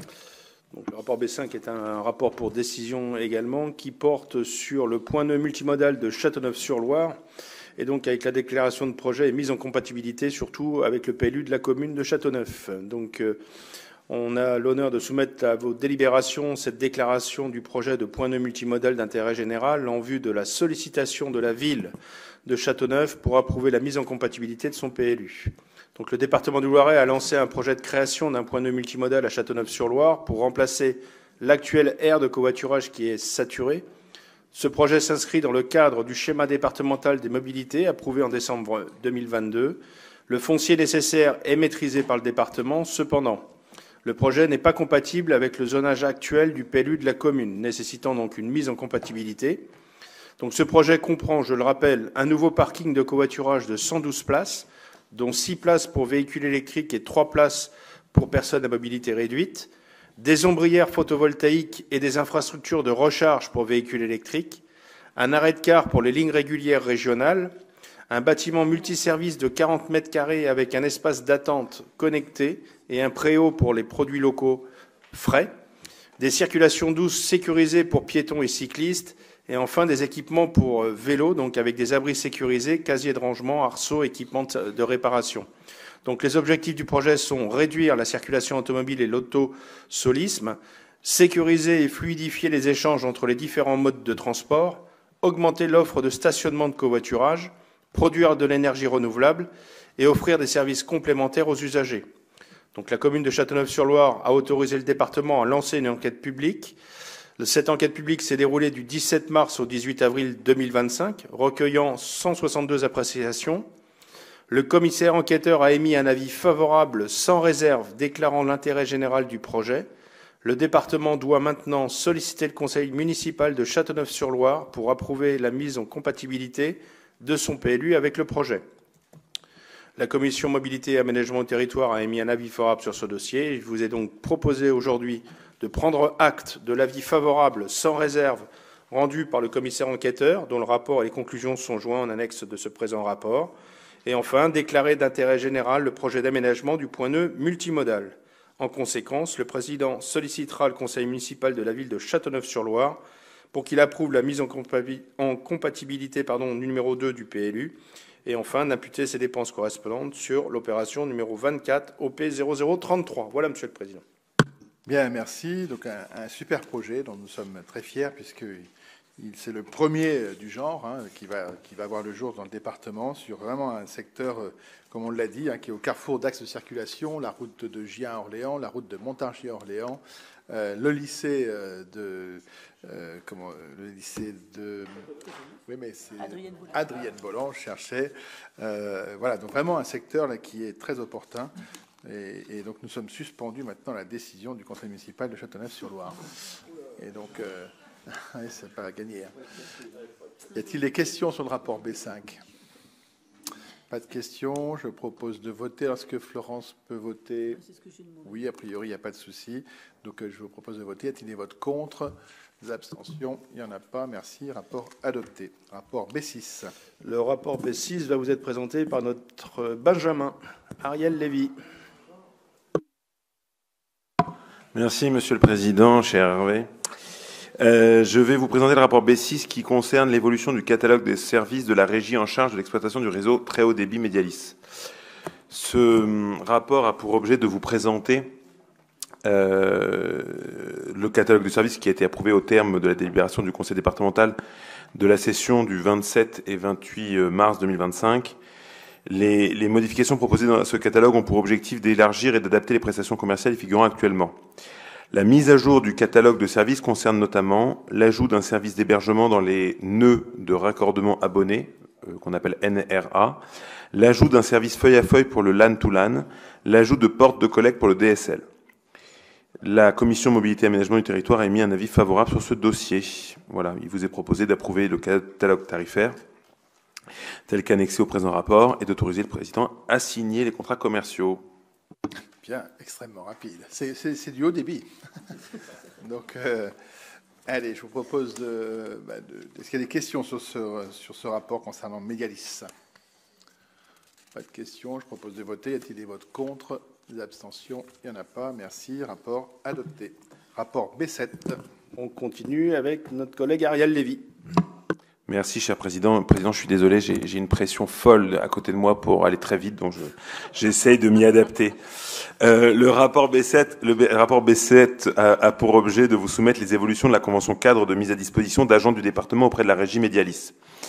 Vous le savez, le département du Loiret a pris en charge le réseau très haut débit Médialis à partir du 29 décembre dernier dans le cadre d'une régie. L'Assemblée départementale a approuvé une convention cadre pour la mise à disposition des agents départementaux. En raison des changements dans les activités, la liste des postes des intervenants pour la régie a été modifiée, nécessitant une mise à jour de la convention cadre. Compte tenu de l'évolution de la répartition des missions entre les agents du département pour les besoins du fonctionnement de la régie, il apparaît nécessaire d'ajouter 2 fonctions à la liste figurant à ce jour dans la convention cadre. Un chargé du déploiement du réseau et un chargé de la relation avec les usagers. La liste des quotités de temps est modifiée et est présentée dans le rapport. La rédaction de l'alinéa 2, article 4, rémunération de la convention 4, doit également être modifiée. La commission mobilité et aménagement du territoire a émis un avis favorable sur ce dossier. Je me permets juste de poser une question. Est-ce que les membres du conseil d'administration d'exploitation de Médialis, on aurait dû sortir et j'aurais pas dû présenter? Non. On doit s'abstenir? Non. Ok. Voilà. Merci, Président. Bien, puisque Médialis a été repris en régie, comme vous le savez tous, donc il n'y a pas de souci. Y a-t-il des questions sur ce rapport B7 concernant la régie Médialis? Pas de questions. Je vous propose de voter. Y a-t-il des votes contre? Des abstentions? Il n'y en a pas. Merci. Rapport adopté. Bien, je vous propose de poursuivre. Merci, Monsieur le Président Hervé Gorade. On va poursuivre par les 2 rapports de la commission D. Ensuite, nous reviendrons sur la commission A. Et puis, je pense que les rapports E, on les passera demain, parce que vous avez vu, Anne a eu un petit malaise, donc on lui souhaite évidemment un prompt rétablissement, et elle sera, je l'espère en tout cas, là demain matin. Bien, donc on y va sur les rapports D. Merci, Monsieur le Président, chers collègues. Donc, ce rapport a pour objet de présenter le rapport annuel 2024 relatif à la Société anonyme d'économie mixte locale, la SEM, de Loiret Énergie. Alors, comme vous le savez, c'est la 2e année d'activité de la société. Et il s'avère que donc le rapport va être présenté par Sylvain Martin, le directeur de la SEM, de fait, et qui va nous permettre de détailler en 2 minutes le rapport annuel 2024. Bonne chance. Monsieur le Président, merci. Donc, je vais faire une présentation succincte, peut-être juste pour... Vous m'entendez? Oui. Faire une présentation succincte dans un premier temps de Loiret Énergie, juste pour remémoriser la répartition du capital où le département est donc actionnaire à 80% de cette société d'économie mixte dont le capital est de 9 millions d'euros avec un potentiel d'investissement de 50 millions d'euros. Voilà, valoriser le patrimoine foncier du département et d'autre part créer des partenariats auprès du bloc communal loiretain, notamment la commune comme du Beausoirentaine, j'ai ça en tête. Voilà, concernant la puissance en fait que ça peut générer sur 50 millions d'euros, on est sur une puissance de 50 mégawatts crête. Le plan d'affaires initial est articulé autour de 6 projets actuellement, puisque le 7e n'a pas encore démarré, puisqu'il est tributaire des premiers et 2e, celui de la Ferté-Saint-Aubin et celui implanté à Saint-Cyr-en-Val, qui est à la ferme des Saints-Pères. Sur ces plans d'affaires généraux, donc vous avez donc ces 6 projets avec leur évolution, notamment avec la création que vous voyez en décembre 2022. En fin 2024, donc on a attaqué notre première vraie opération, le CIS Le Malzerbois. Et nous allons attaquer une 2e opération courant 2025 à l'été, comme vient de le présenter le président Gora, pour la solarisation du point de multimodal de Châteauneuf-sur-Loire. Donc les résultats de l'exercice se traduisent par une perte au bout de la 2e édition et 2e année d'exploitation à moins 142 530 euros. La société n'a pas réalisé de chiffre d'affaires sur l'exercice 2024. Nous allons commencer à générer du chiffre d'affaires en 2025 avec le CIS de Malzerbe. Cependant, il y a des points positifs parce qu'il y en a. Les placements ont généré des produits financiers à hauteur de 130 000 euros. Les charges externes s'élèvent à 277 547 euros. répartis avec 204 000 pour la masse salariale et 24 000 notamment pour les mises à disposition de matériel et de locaux. Le résultat, on a eu un résultat avec une dotation avec le crédit agricole. La situation de trésorerie ressort à plus 4 485 996 euros, dont 4 444 630 de placement. Le capital social est d'un montant de 9 millions d'euros, a été partiellement libéré à hauteur de 4,5 millions. Les capitaux propres au 31/12/2024 s'élèvent donc à 8 849 317 euros, y compris la perte de l'exercice. En 2 minutes. Parfait.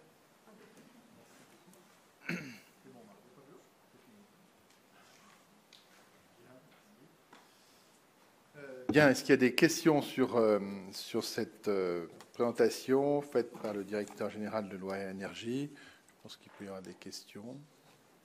Donc, vous avez vu la première affaire va entrer en production, enfin est en production sur les toitures du centre de secours de Malesherbes et les ombrières photovoltaïques sur ce même centre de secours. Puis le deuxième projet, comme ça a été dit, le pôle multimodal. Et ensuite, on revient sur l'agrivoltaïsme à La Ferté-Saint-Aubin, avec sur une trentaine d'hectares de prairies pour y accueillir un élevage bovin. À peu près. Oui, Hugues Grimbourg. Merci. Une question rapide sur les liens avec les projets privés dans les communes, parce que la préfète parlait ce matin des zones d'accélération des énergies renouvelables. Ça peut se combiner. Qu'est-ce qu'il y a où est-ce qu'on en est des discussions avec les communes ou les EPCI pour participer à des projets on parlait de grappes de projets, de petits projets dans les communes. Est-ce que vous pourriez nous faire un état des lieux de l'avancement de ce genre de montage? Alors pour 2024, rien, mais pour 2025, donc on travaille notamment avec la Comcom Beausoir-Étienne pour un parking sur la commune de Sougy, qui appartient foncièrement à la fois à la commune et à la Comcom. On travaille possiblement aussi sur la solarisation du futur gymnase d'Artenay, toujours avec la Comcom de Beausoir-Étienne. Plus nous travaillons avec le SDIS sur la solarisation du parking à Semois. Voilà ce qui en est pour les entités un peu publiques. Et on a aussi quelques pistes, notamment avec la Comcom du Pithiviers, où on travaille sur une opportunité de serre photovoltaïque pour un projet agrivoltaïque sur un terrain qui appartient à la Comcom du Pithiviers et qui nous ont demandé d'étudier. On appelle ça une ceinture verte, c'est ça, non? C'est le projet de ceinture verte solaire. Oui, c'est maraîchage mixte, serre photovoltaïque sur 4 hectares et 4 hectares en plein champ.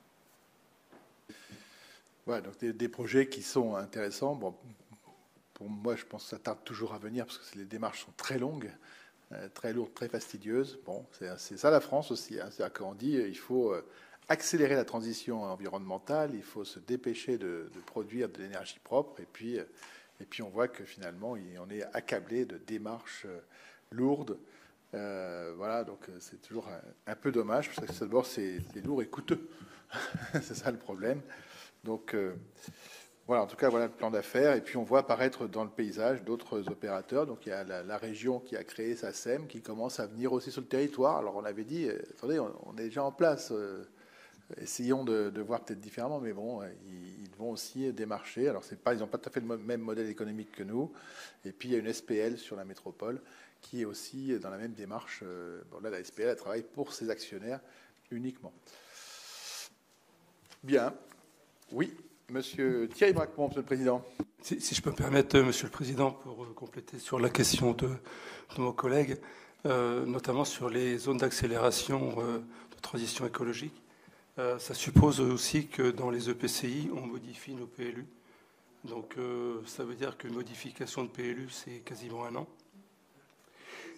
Et que d'un côté, on a eu cette loi qui nous incitait à aller beaucoup plus vite.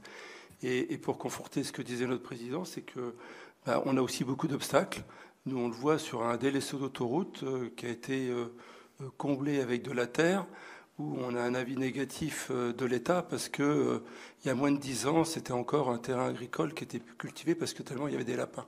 Voilà. Donc, vous voyez les difficultés qu'on peut avoir pour faire avancer des dossiers qui sont parfois de bon sens et sur des sujets qui sont d'intérêt national et aussi d'intérêt de territoire et sur le photovoltaïque qui est quelque chose qui requiert, qui a quasiment l'assentiment à peu près de toute la population quand on est sur des sujets beaucoup plus compliqués où ça suscite des fois des oppositions de territoire. Là, je ne vous dis pas la difficulté qu'on a pour faire avancer, quoi. Quand c'est des éoliennes, quand c'est un méthaniseur, l'éolien, ça va encore à peu près.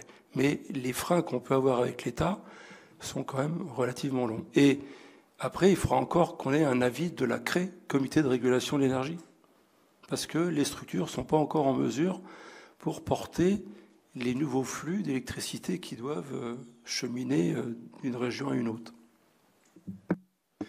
Eh bien, on n'est pas sorti des ronces. Hein. J'ai pas dit. Donc, bien, écoutez, voilà, c'était un rapport pour information. Merci pour vos interventions. Je propose de passer au rapport D2.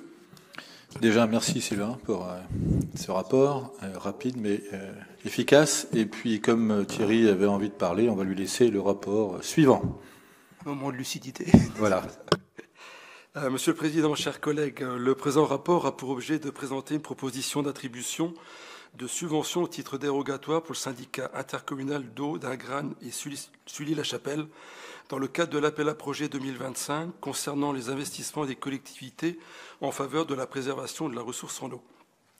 La commission des Agriculture, Tourisme, Environnement a émis un avis favorable à cette attribution.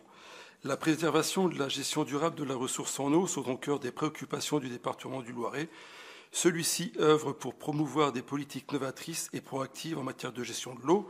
Je rappellerai simplement que c'est une enveloppe annuelle de 2 millions d'euros qui a été attribuée pour illustrer l'engagement du département du Loiret pour soutenir les initiatives locales. La présentation du dossier, on est sur 3 lignes. La réutilisation des eaux usées traitées de stations d'épuration, la valorisation des ressources naturelles à travers les dispositifs de récupération d'eau de pluie et la minimisation des pertes au sein des réseaux hydrauliques à travers les réseaux de lutte contre la fuite des réseaux. Donc 25 dossiers éligibles ont été reçus en 2025 et adoptés en commission permanente le 25 avril pour une enveloppe de subvention d'un montant de 908 060 €. Le syndicat communal d'Ingrane a déposé un dossier concernant les travaux de remplacement de canalisation à cause du chlorure de vinyle monomère, le CVM, pour un coût de 260 000 €. Ce projet n'est pas en état du règlement éligible à une subvention, mais il relève toutefois d'une problématique connexe sur la qualité de l'eau potable et d'une actualité particulièrement présente dans le département. Considérant que l'enveloppe 2025 de cet appel à projet n'ayant pas été affectée en totalité, il est proposé de retenir ce projet à titre dérogatoire pour une subvention à hauteur de 20%, soit 52 000 €. Voilà, Monsieur le Président. Très bien, merci. Ça, c'est le genre de dossiers qui vont être de plus en plus fréquents. Il faut s'y attendre. Est-ce qu'il y a des questions sur ce rapport des deux? Je propose de voter. Y a-t-il des votes contre? Des abstentions? Il n'y en a pas. Merci. Rapport adopté. Merci, Monsieur le Président Jean-Luc. Et nous passons maintenant les rapports A avec la présidente Florence Gazin. Alors, nous allons vous présenter le bilan intermédiaire de la mission d'information et d'évaluation de la protection de l'enfance qui vous est présenté par notre éminente collègue secrétaire de la mission, à savoir Nelly Dury. Merci Florence, Monsieur le Président, chers collègues. Le présent rapport a pour objet donc de présenter l'état d'avancée de l'exécution des préconisations de la mission d'information et d'évaluation en protection de l'enfance. Je ne reviendrai pas sur le contexte qui a été mis en place le 27 janvier 2022. La mission s'est réunie le 13 mai 2025 et a pris connaissance et acté le document joint en annexe. 51 recommandations ont été formulées. Les actions à mettre en œuvre ont fait l'objet d'une priorisation de 1 à 3 et d'un classement selon leur portée nationale, partenariale et interne au Conseil départemental. Les 51 recommandations représentent 63 actions différenciées. En mai 2025, 95% des actions sont soit effectives, soit en cours. L'attention porte sur les 3 actions non effectives. Une action en priorité 1, financer 1 à 2 places réservées à l'accueil d'urgence au sein des maisons d'enfants à caractère social, réparties sur le département, pour éviter le retour d'enfants accueillis en famille d'accueil au sein de la maison de l'enfance. La nécessité de réévaluer le besoin et d'interroger les priorités entre la création de places pour limiter le nombre de placements non effectifs ou réserver des places d'accueil d'urgence au sein des MEX dans un dispositif saturé. À ce jour, dans un contexte de forte activité, toutes les MEX refusent d'envisager l'accueil en urgence. 2 actions en priorité 3. Étudier la mise à disposition de services complémentaires pour les agents de la maison de l'enfance assujettis à un accueil d'urgence 24 heures sur 24. La question sera intégrée au projet d'établissement dont les travaux sont en cours. Organiser un séminaire annuel des établissements et services de l'enfance pour favoriser le partage d'expériences, la mutualisation des idées et des connaissances. Des journées ont eu lieu qui intègrent des partenaires et les établissements. Les modalités, thèmes et organisation de ce séminaire restent à structurer entre la direction des ressources et de l'office médico-social et la direction petite enfance, enfance-famille. En priorité 1, 76% des actions sont effectives. Comme indiqué précédemment, la saturation du dispositif d'accueil, la complexification des situations individuelles, le taux de présence des enfants au sein des MEX sont des facteurs qui n'ont pas permis de faire avancer les échanges en faveur de la réservation de places d'accueil d'urgence qui, au-delà du manque de places, ne permettaient pas de préserver les équilibres de groupes déjà fragiles. Cette recommandation a été abordée avec les MEX lors des réunions en 2023 et en 2024. À ce jour, toutes les MEX refusent d'envisager l'accueil en urgence. Dans les avancées en 2025, on note la mise à jour du protocole interinstitutionnel relatif aux informations préoccupantes, avec l'évaluation de l'environnement familial des mineurs auteurs de moins de 13 ans non pénalement responsables, et la validation par l'Éducation nationale des termes et circuits du protocole. Enfin, la prise en compte des recommandations de la Haute Autorité de Santé, notamment celles relatives à la pluridisciplinarité des évaluations, c'est bien dit, des évaluations suite à une information préoccupante.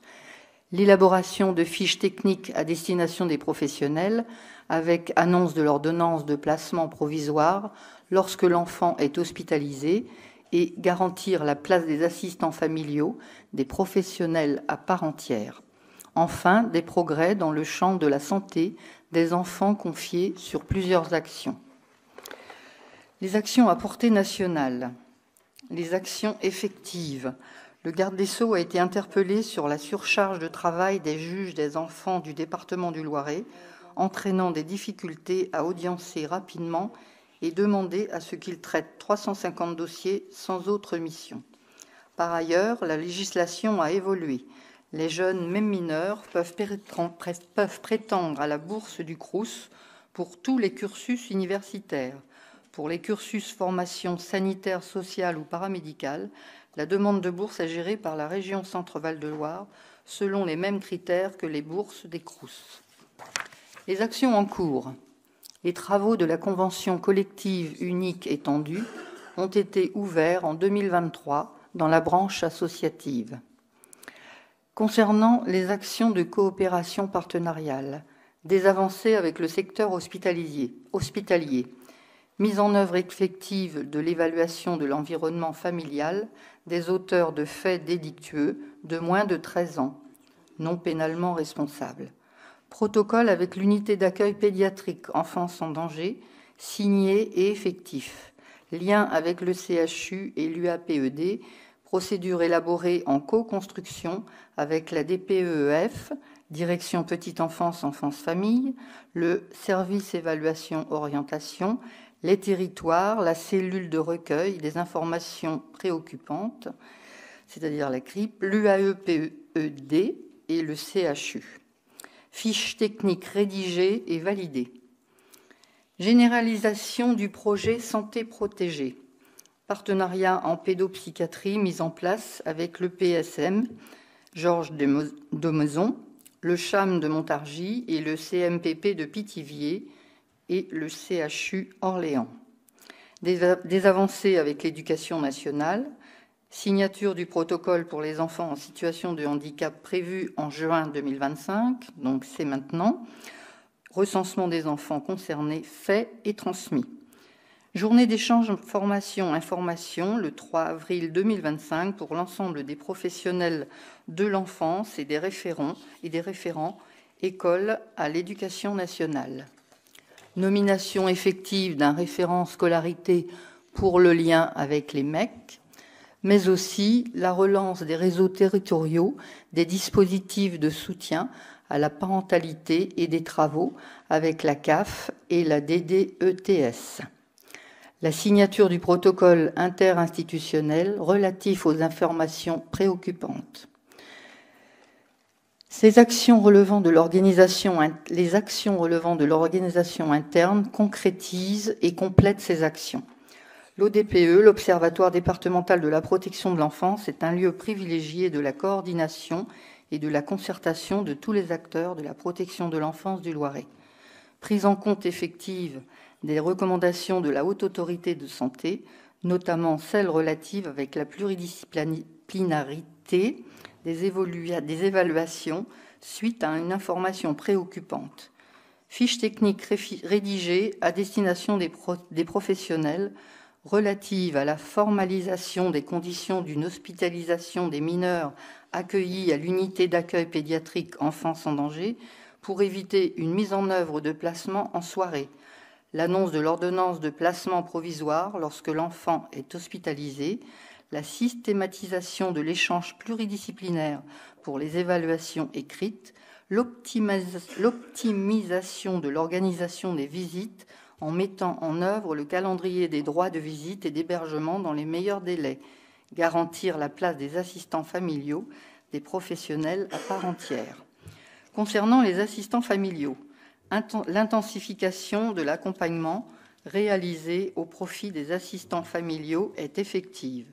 La formation de 240 heures débutant plus tôt dans leur carrière. Cette formation initiale comprend désormais une intervention de la médecine préventive. L'équipe de l'unité accueil familial a mis en place les week-ends de répit et commence un travail sur les relais. Ce sont des situations qui sont complexes. La CRIP, le référentiel d'évaluation des informations préoccupantes, a été signé lors du comité départemental de la protection de l'enfance le 6 avril 2025. Mise à disposition par la protection judiciaire de la jeunesse d'un référent auprès de la CRIP depuis le mois de mars 2024. Le référentiel aide éducative à domicile a été écrit avec les professionnels de territoire. Une procédure IODAS a été modifiée. La finalisation des fiches techniques est en cours. L'unité d'accompagnement des tiers en protection de l'enfance accompagne désormais 170 tiers. Afin d'améliorer le suivi des recommandations et le partage des informations, il a été intégré un prévisionnel de finalisation des actions encore en cours dans le tableau de bord de suivi et mise en place d'un outil de dépôt à disposition des élus départementaux de la mission afin de pouvoir suivre en temps réel le tableau de suivi consolidé et des documents lorsqu'ils sont finalisés. L'ensemble des intervenants traitent de sujets extrêmement sensibles, tant pour les enfants que pour les parents et eux-mêmes, chargés pour cette raison d'exigence et d'émotion. L'avancée des travaux de protection de l'enfance dans le respect des situations et des libertés manifeste la volonté de ce bilan et de ses progrès. Les intervenants doivent en être félicités pour avoir permis ce rapport présenté pour information aux membres de la commission Enfance, Éducation et Jeunesse le 2 juin 2025. Vous en avez aujourd'hui connaissance. Bien, merci. Donc ça doit faire maintenant 3 années, oui, c'était en 2022, donc on arrive en 2025, 3 années que la mission a été demandée et qu'elle a commencé à travailler sur ces 51 recommandations. Oui, Baptiste Chapuis et Christine Tellier. Monsieur le Président, chers collègues, en effet, comme vous l'avez identifié, troisième rapport présenté. Déjà, je voudrais saluer le sérieux du suivi. Ce n'est pas le cas dans d'autres collectivités d'avoir une mission d'évaluation comme ça qui est suivie. Et je voudrais remercier l'ensemble des agents de la collectivité qui travaillent et qui font ce suivi très, très, très précieux. Juste partager à vous quelques éléments, mais on l'a évoqué lors des échanges avec Madame la préfète. Aujourd'hui, c'est vrai que, et c'est la mission qui a rendu ses conclusions aussi au niveau de l'Assemblée nationale, partage ce constat, et on le partage tous, ce constat, c'est qu'aujourd'hui, la protection de l'enfance est embolisée, craque. On a des structures qui sont de plus en plus dépassées, mais c'est pas lié uniquement à notre département. Et aujourd'hui, la protection de l'enfance ne remplit plus ses missions. Je veux dire, le fait de pouvoir protéger nos enfants, ces mineurs qui sont placés, et donc le placement même ne protège plus. C'est-à-dire que on commence à entendre dire que peut-être que ces enfants qui vivent des fois dans des familles dysfonctionnelles auraient plus de chances de réussite si on les laissait dans ces familles dysfonctionnelles. Parce qu'aujourd'hui, nos structures collectives ne sont pas adaptées, nos professionnels sont dépassés, et les équipes pluridisciplinaires, parfois incomplètes ou recrutées pour permettre de pallier ces situations-là avec des gens qui ne sont pas forcément tous diplômés ou tous dans des situations pérennes. Et donc, on vient chercher pour pallier à des personnes qui sont parfois de manière temporaire en renfort dans les équipes, qui ne s'investissent pas autant que des personnes qui sont là systématiquement toute l'année. Et c'est vrai que le choix a été fait, partagé, de créer ces petits lieux de vie qui permettent de mieux accompagner ces jeunes en difficulté, mais aussi de créer des meilleurs cadres de travail pour un certain nombre de professionnels de la protection de l'enfance, qui révèle aussi une disparité encore plus criante entre ces petits lieux de vie qui fonctionnent bien, qui permettent d'accompagner au mieux ces enfants, et des situations de structures collectives qui sont complètement embolisées. On l'a visité, on a eu les syndicats qui nous ont alertés à juste titre encore aujourd'hui, où on a des situations dramatiques, des situations même organisationnelles, matérielles, c'est-à-dire qu'on a des enfants qui dorment sur des paillasses par terre, on a des enfants qui ne sont pas changés comme ils le souhaitent, il y a des poux dans les... Enfin voilà, des situations très précises, et je ne jette vraiment pas la pierre sur les situations, les professionnels qui font au maximum ce qu'ils peuvent faire. Malheureusement aussi, on a des professionnels qui abandonnent. Moi, j'ai rencontré encore tout récemment quelqu'un qui a eu une réorientation professionnelle, qui a été dégoûté de la protection de l'enfance, qui avait réussi son diplôme, qui avait intégré la maison de l'enfance et qui a préféré partir dans le secteur immobilier parce que humainement ne pouvait plus supporter la situation. Un mot également, parce que ça agite l'actualité aujourd'hui, parce qu'il y a un journal national qui en fait ça une, mais Madame la préfète l'a évoqué, sur le risque prostitutionnel. C'est-à-dire qu'aujourd'hui, ce manque d'encadrement fait aussi que des jeunes filles de plus en plus jeunes, ça a été dit, c'est dit dans l'article ce matin, c'est des chiffres nationaux, l'âge médian est passé en dessous de 15 ans, et donc c'est des jeunes filles entre 12, 13, 14 ans, collégiennes, qui rentrent dans une démarche prostitutionnelle. Et voilà, alors ça a été dit par la préfète, mais je pense qu'aujourd'hui, les services de l'État n'ont pas complètement peut-être intégrer cette nécessité, comme ils l'ont fait sur les stupes, de faire venir un chien pour éviter... C'est pas le cas, c'est pas le rôle des professionnels de la protection de l'enfance d'aller récupérer les stupes, mais c'est aussi pas le rôle de la protection de l'enfance d'aller faire fuir les proxénètes qui sont à l'entrée de la maison de l'enfance. Et aujourd'hui, il y a une crise profonde dans le secteur.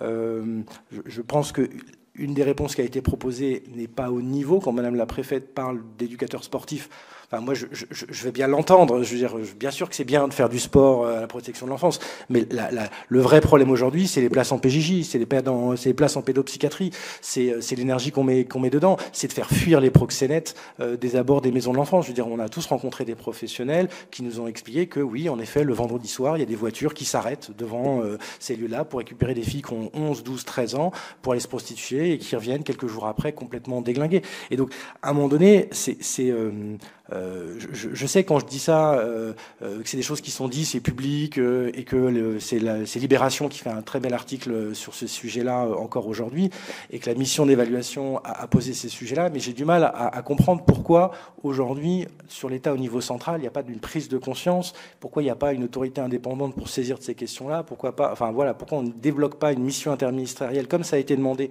pour que police, justice, enfance, éducation, tout le monde puisse travailler dans le même sens pour avancer sur ces sujets-là. Donc voilà, bon, je voulais pas trop m'étaler là-dessus, mais on a la chance d'avoir des professionnels de qualité.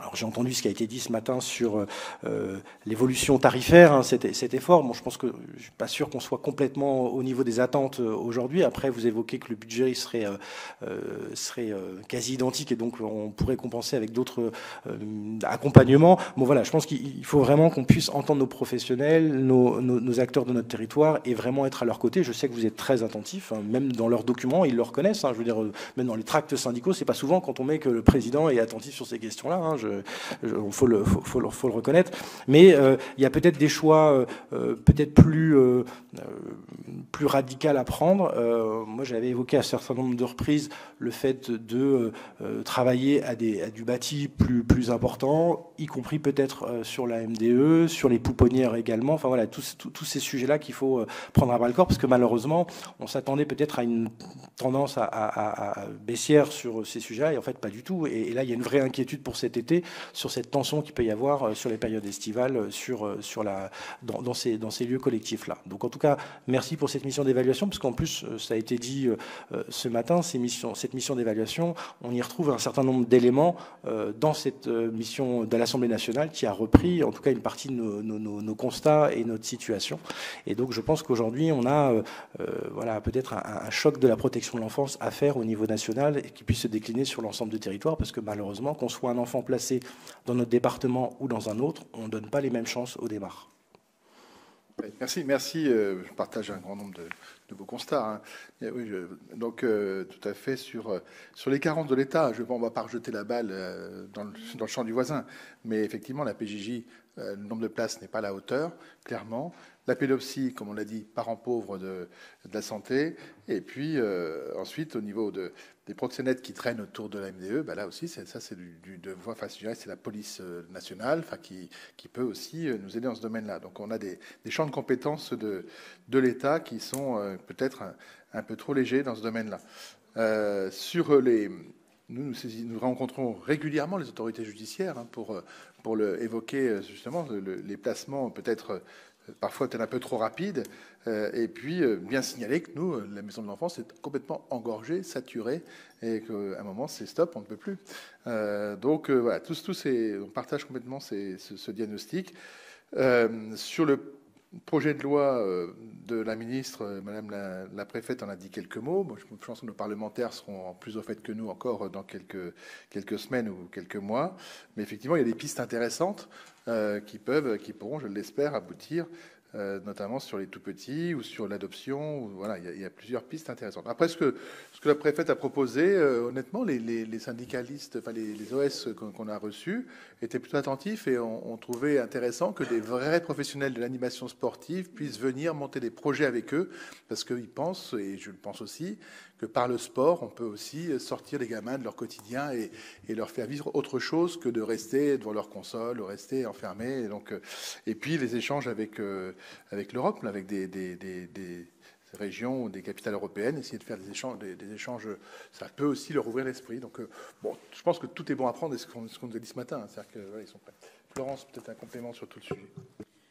Oui, juste en écho à ce qu'a dit Madame la préfète, c'était suite à la discussion qu'on a eue effectivement avec les organisations syndicales.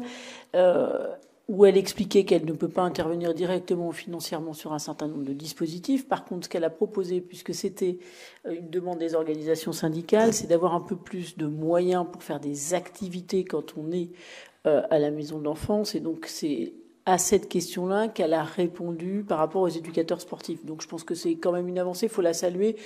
Bon, je pense que là-dessus, il faut qu'on essaye de soutenir tout ce qui peut nous apporter du plus à la maison de l'enfance. Et puis, juste vous dire, bon, vous avez vu sur l'aspect prostitution, je veux dire, on n'a pas trop attendu là maintenant. Hein, je veux dire, vous savez qu'il y a un appel à projet sur la partie prostitution qui est lancé, sur des interventions qui ont lieu déjà l'année dernière avec des spécialistes de la prostitution, notamment sur les établissements scolaires. On vous a dit quel était le projet sur les mecs, mais c'est extrêmement compliqué. Et puis, juste une petite chose. On est tous conscients des difficultés qu'on peut avoir à la MDE et dans la protection de l'enfance. Je l'ai déjà dit et je le redis là, on en a dit avec les organisations syndicales ce matin, il faut aussi qu'on soit quand même prudent dans nos discours pour ne pas trop dévaloriser ce qui se passe en protection de l'enfance. Alors oui, il y a des problèmes, il ne s'agit pas de les nier, mais il faut aussi faire attention à nos différentes prises de parole parce qu'on a besoin d'attirer des jeunes, on a besoin d'attirer des jeunes en protection de l'enfance et il faut aussi ne pas nier les difficultés, c'est une certitude, et elles existent et on les partage, Monsieur Chapuis, mais il faut aussi, de temps en temps, c'est le cas de la mission, c'est le cas du village enfant qu'on a inauguré mardi à Tigy, et d'autres dispositifs, faire voir à nos jeunes ce qu'il se fait de bien en protection de l'enfance, ce que l'on peut arriver à faire, et notamment les petites unités de vie, pour que aussi on puisse attirer des jeunes en protection de l'enfance, parce que notre plus grosse difficulté aujourd'hui, c'est celle-là, c'est de recruter des jeunes professionnels qui soient formés et qui soient engagés en protection de l'enfance. Donc il faut juste qu'on soit toujours un petit peu mesuré, nous, sur les acteurs de la protection de l'enfance. Il ne s'agit pas de nier les difficultés, mais il faut faire aussi la publicité de ce qui se passe bien pour qu'on arrive à attirer des jeunes, parce que c'est vital si on veut effectivement répondre aux difficultés de nos professionnels aujourd'hui dans ces différentes structures. Bien, merci. Christine Tellier. Oui, merci Monsieur le Président. Je vais continuer dans la suite, puis je reviendrai à 2-3 mots que j'avais préparés. Je pense que c'est très important que, en effet, le travail qui est fait actuellement ne soit pas dévalorisé de manière généralisée, sans pour autant nier la situation. Et moi, j'ai compris leur intervention de ce matin et leur présence. J'ai trouvé que c'était vraiment le fond qui les mobilisait, que leurs propos n'étaient pas vindicatifs juste par des intérêts professionnels ou catégoriels ou voilà, c'était vraiment parce qu'ils s'inquiètent profondément sur la qualité du travail qu'ils font actuellement et qu'ils vont pouvoir. Alors ça donne une charge morale importante qui est source de démission ou source, on l'a vu pour les équipes pluridisciplinaires, hein, quand je défendais juste avant la loi qu'il fallait absolument une vraie pluridisciplinarité pour éviter soit les dérives, soit les démissions et la charge morale trop forte. Là, on voit bien qu'ils sont dans cette situation. Alors j'attire juste l'attention sur le fait que même si, et d'ailleurs ceux avec qui nous avons parlé ne s'en prenaient pas particulièrement, ni aux élus, ni au département. Franchement, le travail qui est réalisé est reconnu tout à fait. Le travail de Florence, des services, etc. est reconnu. Mais là, on est dans une situation dont on a déjà parlé, multifactorielle, qui fait qu'ils sont inquiets. Et ils sont inquiets de la transformation de ces fameux en AEMO renforcé, de ces fameux DAPAD, dont on peut dire un certain nombre de choses, notamment qui ne répondent pas à des situations de protection de l'enfance, en fait, alors qu'il y en a beaucoup qui sont déjà relèvent de la protection de l'enfant. Mais c'est de la qualité du travail qu'ils peuvent faire. Parce qu'en fait, ce que j'ai compris, c'est qu'ils ont un vrai maillage autour de l'enfant, partout où il va, qui permet de repérer s'il y a un cesse. Donc il n'y a pas seulement les visites elles-mêmes au domicile, le nombre de visites, il y a aussi tout ce qu'ils font autour. Il faut que la transformation leur permette de continuer à faire ce maillage et avoir suffisamment de temps par enfant. Parce qu'en fait, c'est toujours pareil, en prévention, parce que là, on est plutôt sur le champ de la prévention, et sur le dispositif dont tu parlais ce matin, la partie qui resterait sur des interventions à domicile pour éviter les placements, il faut qu'il y ait du temps pour qu'elle soit efficace, sinon on perd des sous, hein, parce qu'in fine, c'est le nombre de placements qui va augmenter. Donc il faudra, à mon avis, bien veiller à ce qu'ils disposent de ce temps, effectivement, et que le nombre de mesures ne réduise pas le temps par enfant. Là, il y a un problème. Il y a forcément un problème. Il faudra regarder de plus près. Mais ce que je voulais dire surtout, et on en a déjà parlé plusieurs fois, je vais essayer de ne pas être trop longue. D'abord, les recommandations de la mission se poursuivent. Des avancées importantes ont été réalisées. Et encore, je salue vraiment ce travail et cette dynamique, quand bien même il y a des choses qui restent à faire. Et que c'est l'occasion de prendre en compte les propositions qui sont issues du rapport parlementaire dont nous avons déjà parlé ce matin et qui a été référencé à nouveau par Baptiste sur les manquements des politiques publiques pour ce qui concerne les départements, des obligations légales non respectées. Pour nous autres, il s'agit des MNA qui sont toujours à l'hôtel. La loi n'est pas encore respectée et ça fait partie des problématiques qui pèsent en effet. Et puis, il y en a qui sont déjà impulsés par le département de ces recommandations. Bien entendu, et vous n'allez pas être étonnés, il y a un point que je mettrai en exergue de ce rapport, c'est lorsque la rapporteure appelle à un investissement massif dans la prévention pour réorienter les dépenses des départements grâce aux marges de manœuvre financières dégagées par le nombre de placements évités. Alors, Monsieur le Président m'a expliqué comment il pensait financer le déploiement des aides aux bénéficiaires de RSA par le nombre de RSA, par le nombre de mois qui dégagerait une marge de manœuvre pour pouvoir déployer le dispositif. Nous sommes exactement dans la même situation. Il va falloir prendre le taureau par les cornes et faire en sorte que le financement de la prévention vienne diminuer le nombre de placements, ce qui désengorgera beaucoup et permettra d'avoir des marges de manœuvre financières. Il invite à investir dans la prévention et notamment la prévention spécialisée, mais pas que, dans la lutte contre la pauvreté. Et il y avait des vrais leviers d'action qui permettent d'éviter les placements. En particulier dans le champ de la prévention auprès des jeunes parents et pour les tout-petits, et à la mise en place d'un plan d'accompagnement à la périnatalité et à la petite enfance 2026-2030, c'est-à-dire en fait un plan prévention. Il me semble me souvenir que dès la première année du mandat, je trouvais sûrement pertinent d'élaborer un plan prévention en soutenant des programmes de promotion de la santé, celui de l'attachement des nouveau-nés qui s'appelle PANJO, justement auprès des jeunes parents, mener des actions ciblées d'accompagnement à la parentalité pour les personnes les parents en situation de handicap ou pour les parents d'enfants en situation de handicap, et développer un programme sur le modèle du programme québécois qui s'appelle Agir tôt et qui permet notamment d'apporter des réponses pour le repérage et la prise en charge des troubles autistiques. En fait, l'accompagnement et le soutien à la parentalité relèvent d'une myriade d'actions possibles de la part de l'ensemble des acteurs publics et du département en particulier, mais du département éventuellement en coopération avec l'ARS et avec d'autres collectivités locales. On a toute légitimité, je dirais même une obligation à soutenir ces axes-là et à soutenir à minima les associations qui interviennent dans le domaine. C'est pourquoi je déplorais les choix budgétaires qui ont été faits pour 2025. La PMI fait déjà beaucoup de choses et maintenant, dans le Loiret, tous les enfants ont un bilan de santé avant 6 ans, ce qui est remarquable parce que ce n'est pas du tout le cas dans beaucoup d'autres départements et qu'on est parti d'assez loin, en fait. Donc, merci à la PMI au travail qu'elle a fait. Elle peut probablement dédier des moyens actuels au déploiement d'un plan de prévention petite enfance 2026-2030. Je pense, sans m'avancer trop, que les équipes de PMI seraient fort intéressées pour développer un tel plan de prévention et déployer cela.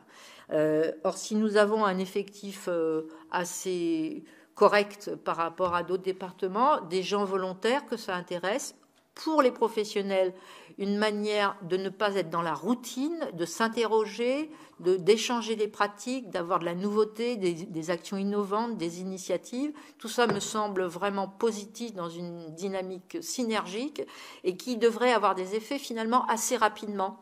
Et tout cela éviterait des placements. C'est pourquoi il me semble indispensable, du moins c'est ce que je vous suggère, et peut-être nous le demanderons-nous, de mener une nouvelle mission d'évaluation et d'information et d'évaluation sur la protection de la petite enfance, volet en amont de la mission que nous avons déjà effectuée, qui permettrait de mettre en exergue tout ce que nous faisons déjà. Et il y a des atouts qui existent, il y a beaucoup de choses qui sont faites au regard de ce rapport et probablement de la loi qui va en être tirée, et les pistes de travail que nous pourrions développer pour éviter le placement dans ce champ de la prévention, donc pour le mieux vivre de familles entières, d'enfants, de parents, mais aussi des professionnels qui tirent une nouvelle fois la sonnette d'alarme. Pour conclure, il faut commencer à penser et donc à financer différemment afin d'agir structurellement et pas seulement de tenter de tenir la tête hors de l'eau dans le fonctionnement actuel. Le premier axe, c'est celui de la petite enfance, mais bien sûr, il y aura aussi l'aval, y compris la prévention spécialisée et les MENA, et associer tous les modes d'intervention qui participent à la prévention des plus petits comme des plus grands. Le sport, c'est ce que nous propose la préfète, mais aussi, Monsieur le Président, le sport, l'art, la culture et la citoyenneté. Très important de développer ces fameuses compétences psychosociales. J'en reviens donc à mon propos et ma demande du début de mandat, un schéma pluriannuel de prévention 2026-2030 du département du Loiret. Je vous remercie. Merci pour cette longue intervention. Donc, effectivement, on connaît bien vos propos concernant la prévention. Effectivement, ça fait partie aussi des choix que nous devrons engager, certainement, sur les moyens alloués à la prévention. Et l'équipe PMI, effectivement, on a une équipe PMI qui est, si on regarde les ratios, on est au-dessus de la moyenne, largement au-dessus de la moyenne. Donc on a une équipe PMI qui est active et qui a permis aussi de suivre l'ensemble des enfants de moins de 6 ans sur le département, ce qui est assez rare. Quand j'en parle avec mes collègues, c'est pas le cas partout, loin de là. Voilà, bien. Je rappelle quand même que pour les mesures d'AEMO RH, là, renforcer avec l'hébergement, c'est le juge qui décide. Hein. Nous, c'est pas nous qui ne sommes pas prescripteurs. Donc, si le juge dit, bah voilà, c'est mesures d'AEMO RH avec un suivi comme ci, comme ça, bah, dont acte. Mais on n'a plus la main comme sur le DAPAD où on était les mains libres. Ce matin, on n'a pas reparlé, mais on reçoit avec Florence demain les organisations syndicales de la Fondation Val-de-Loire. On leur rappellera aussi que tout n'est pas à notre main. C'est-à-dire quand ils manifestent, il faudrait peut-être aussi qu'ils aillent quelque part manifester un peu plus loin, rue de la Bretonnerie. Bien, merci pour toutes ces interventions. Donc, c'était un rapport pour information. En tout cas, je salue aussi le travail qui est fait, évidemment, le travail qui est fait par Florence, par toute l'équipe de la mission, par les services aussi. Je pense qu'il y a eu un travail très constructif, il y a un travail vraiment... une collaboration, une coopération, je dirais, entre tous les acteurs qui était vraiment remarquable et moi je tiens à les remercier et qui est toujours ce suivi, c'est-à-dire qu'on ait le suivi de toutes ces 51 recommandations. Bien, je propose de passer au rapport A2 et puis ensuite nous nous arrêterons après ce rapport A2 puisqu'on va attendre que, j'espère que Anne sera de retour demain avec nous.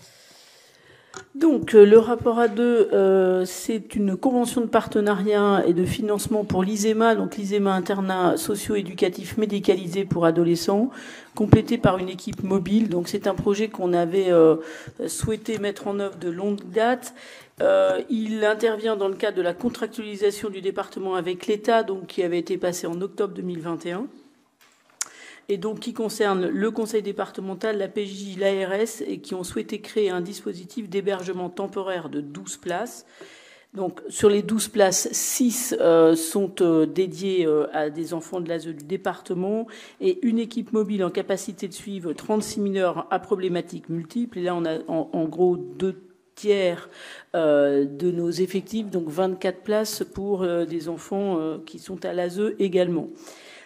Donc suite, vous savez qu'il y a eu un premier appel à projet qui avait été infructueux. Il y a eu un second appel à projet le 18 juillet 2024. La commission d'information et de sélection a retenu le projet de l'association laïque pour l'éducation, la formation, la prévention et l'autonomie, l'ALEFPA. Et donc, Nous avons une convention à signer dans ce cadre-là, portant autorisation et création d'un internat socio-éducatif pour adolescents géré par l'ALEFPA. Et cet arrêté a été pris à compter du 4 avril 2025 pour une durée de 15 ans. Juste quelques précisions, parce que c'est quand même un rapport important et une mise en place très importante. Donc, cette création d'ISEMA permet de prendre en charge de façon continue en internat sur une période temporaire de 12 mois sur 12 jeunes filles et garçons âgés de 12 à 18 ans. La structure s'adresse à des jeunes présentant des difficultés multiples et en souffrance psychique qui, en raison de leur parcours et des problématiques, mettent en échec les modalités de prise en charge classiques et parfois en situation de handicap ou disposant d'une orientation en établissement médico-social. Ce dispositif est complété par la mise en place d'une équipe mobile pluridisciplinaire à même d'assurer le suivi de 36 jeunes sur le périmètre du département du Loiret. Les jeunes ont le même âge, entre 12 et 18 ans. Et juste vous préciser que vous avez vu qu'il y a des financements qui sont tripartites, que le projet a un coût global de 2 750 000 € et que le département intervient à hauteur de 1 183 333 €, que la PJJ 1 million et l'ARS 1 million, ce qui me permet, pour revenir juste sur le rapport et la mission, juste préciser que la mission aura permis, il faut le saluer parce qu'on a été assez critique à ce niveau-là, d'avoir des relations beaucoup plus partenariales avec l'ARS et l'Éducation nationale. Donc c'est aussi une des avancées de la mission et on a suffisamment dit que ça ne fonctionnait pas, donc quand ça fonctionne mieux, il faut le dire aussi. Voilà, Monsieur le Président. Très bien, merci. Et ce projet arrive enfin. C'est vrai qu'après quelques péripéties, il est maintenant il est sur le bon rail.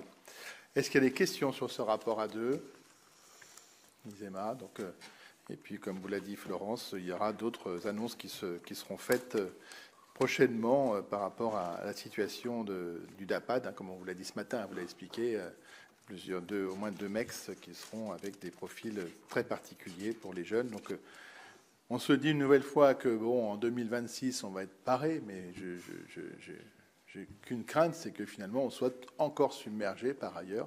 Donc, mais en tout cas, ce dossier-là avance et c'est l'essentiel.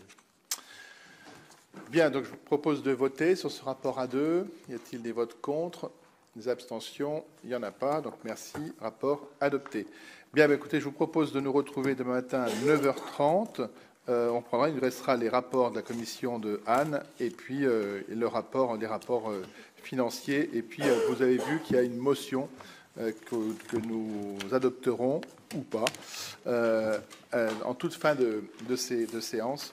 Demain matin. Voilà, merci. Et donc, demain matin, 9h30. Et je vous rappelle qu'il y aura aussi la cérémonie de départ en retraite des agents départementaux vers 11h, 11h15, suivant la fin de nos travaux.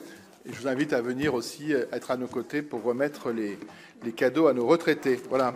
Merci à vous et puis à demain matin.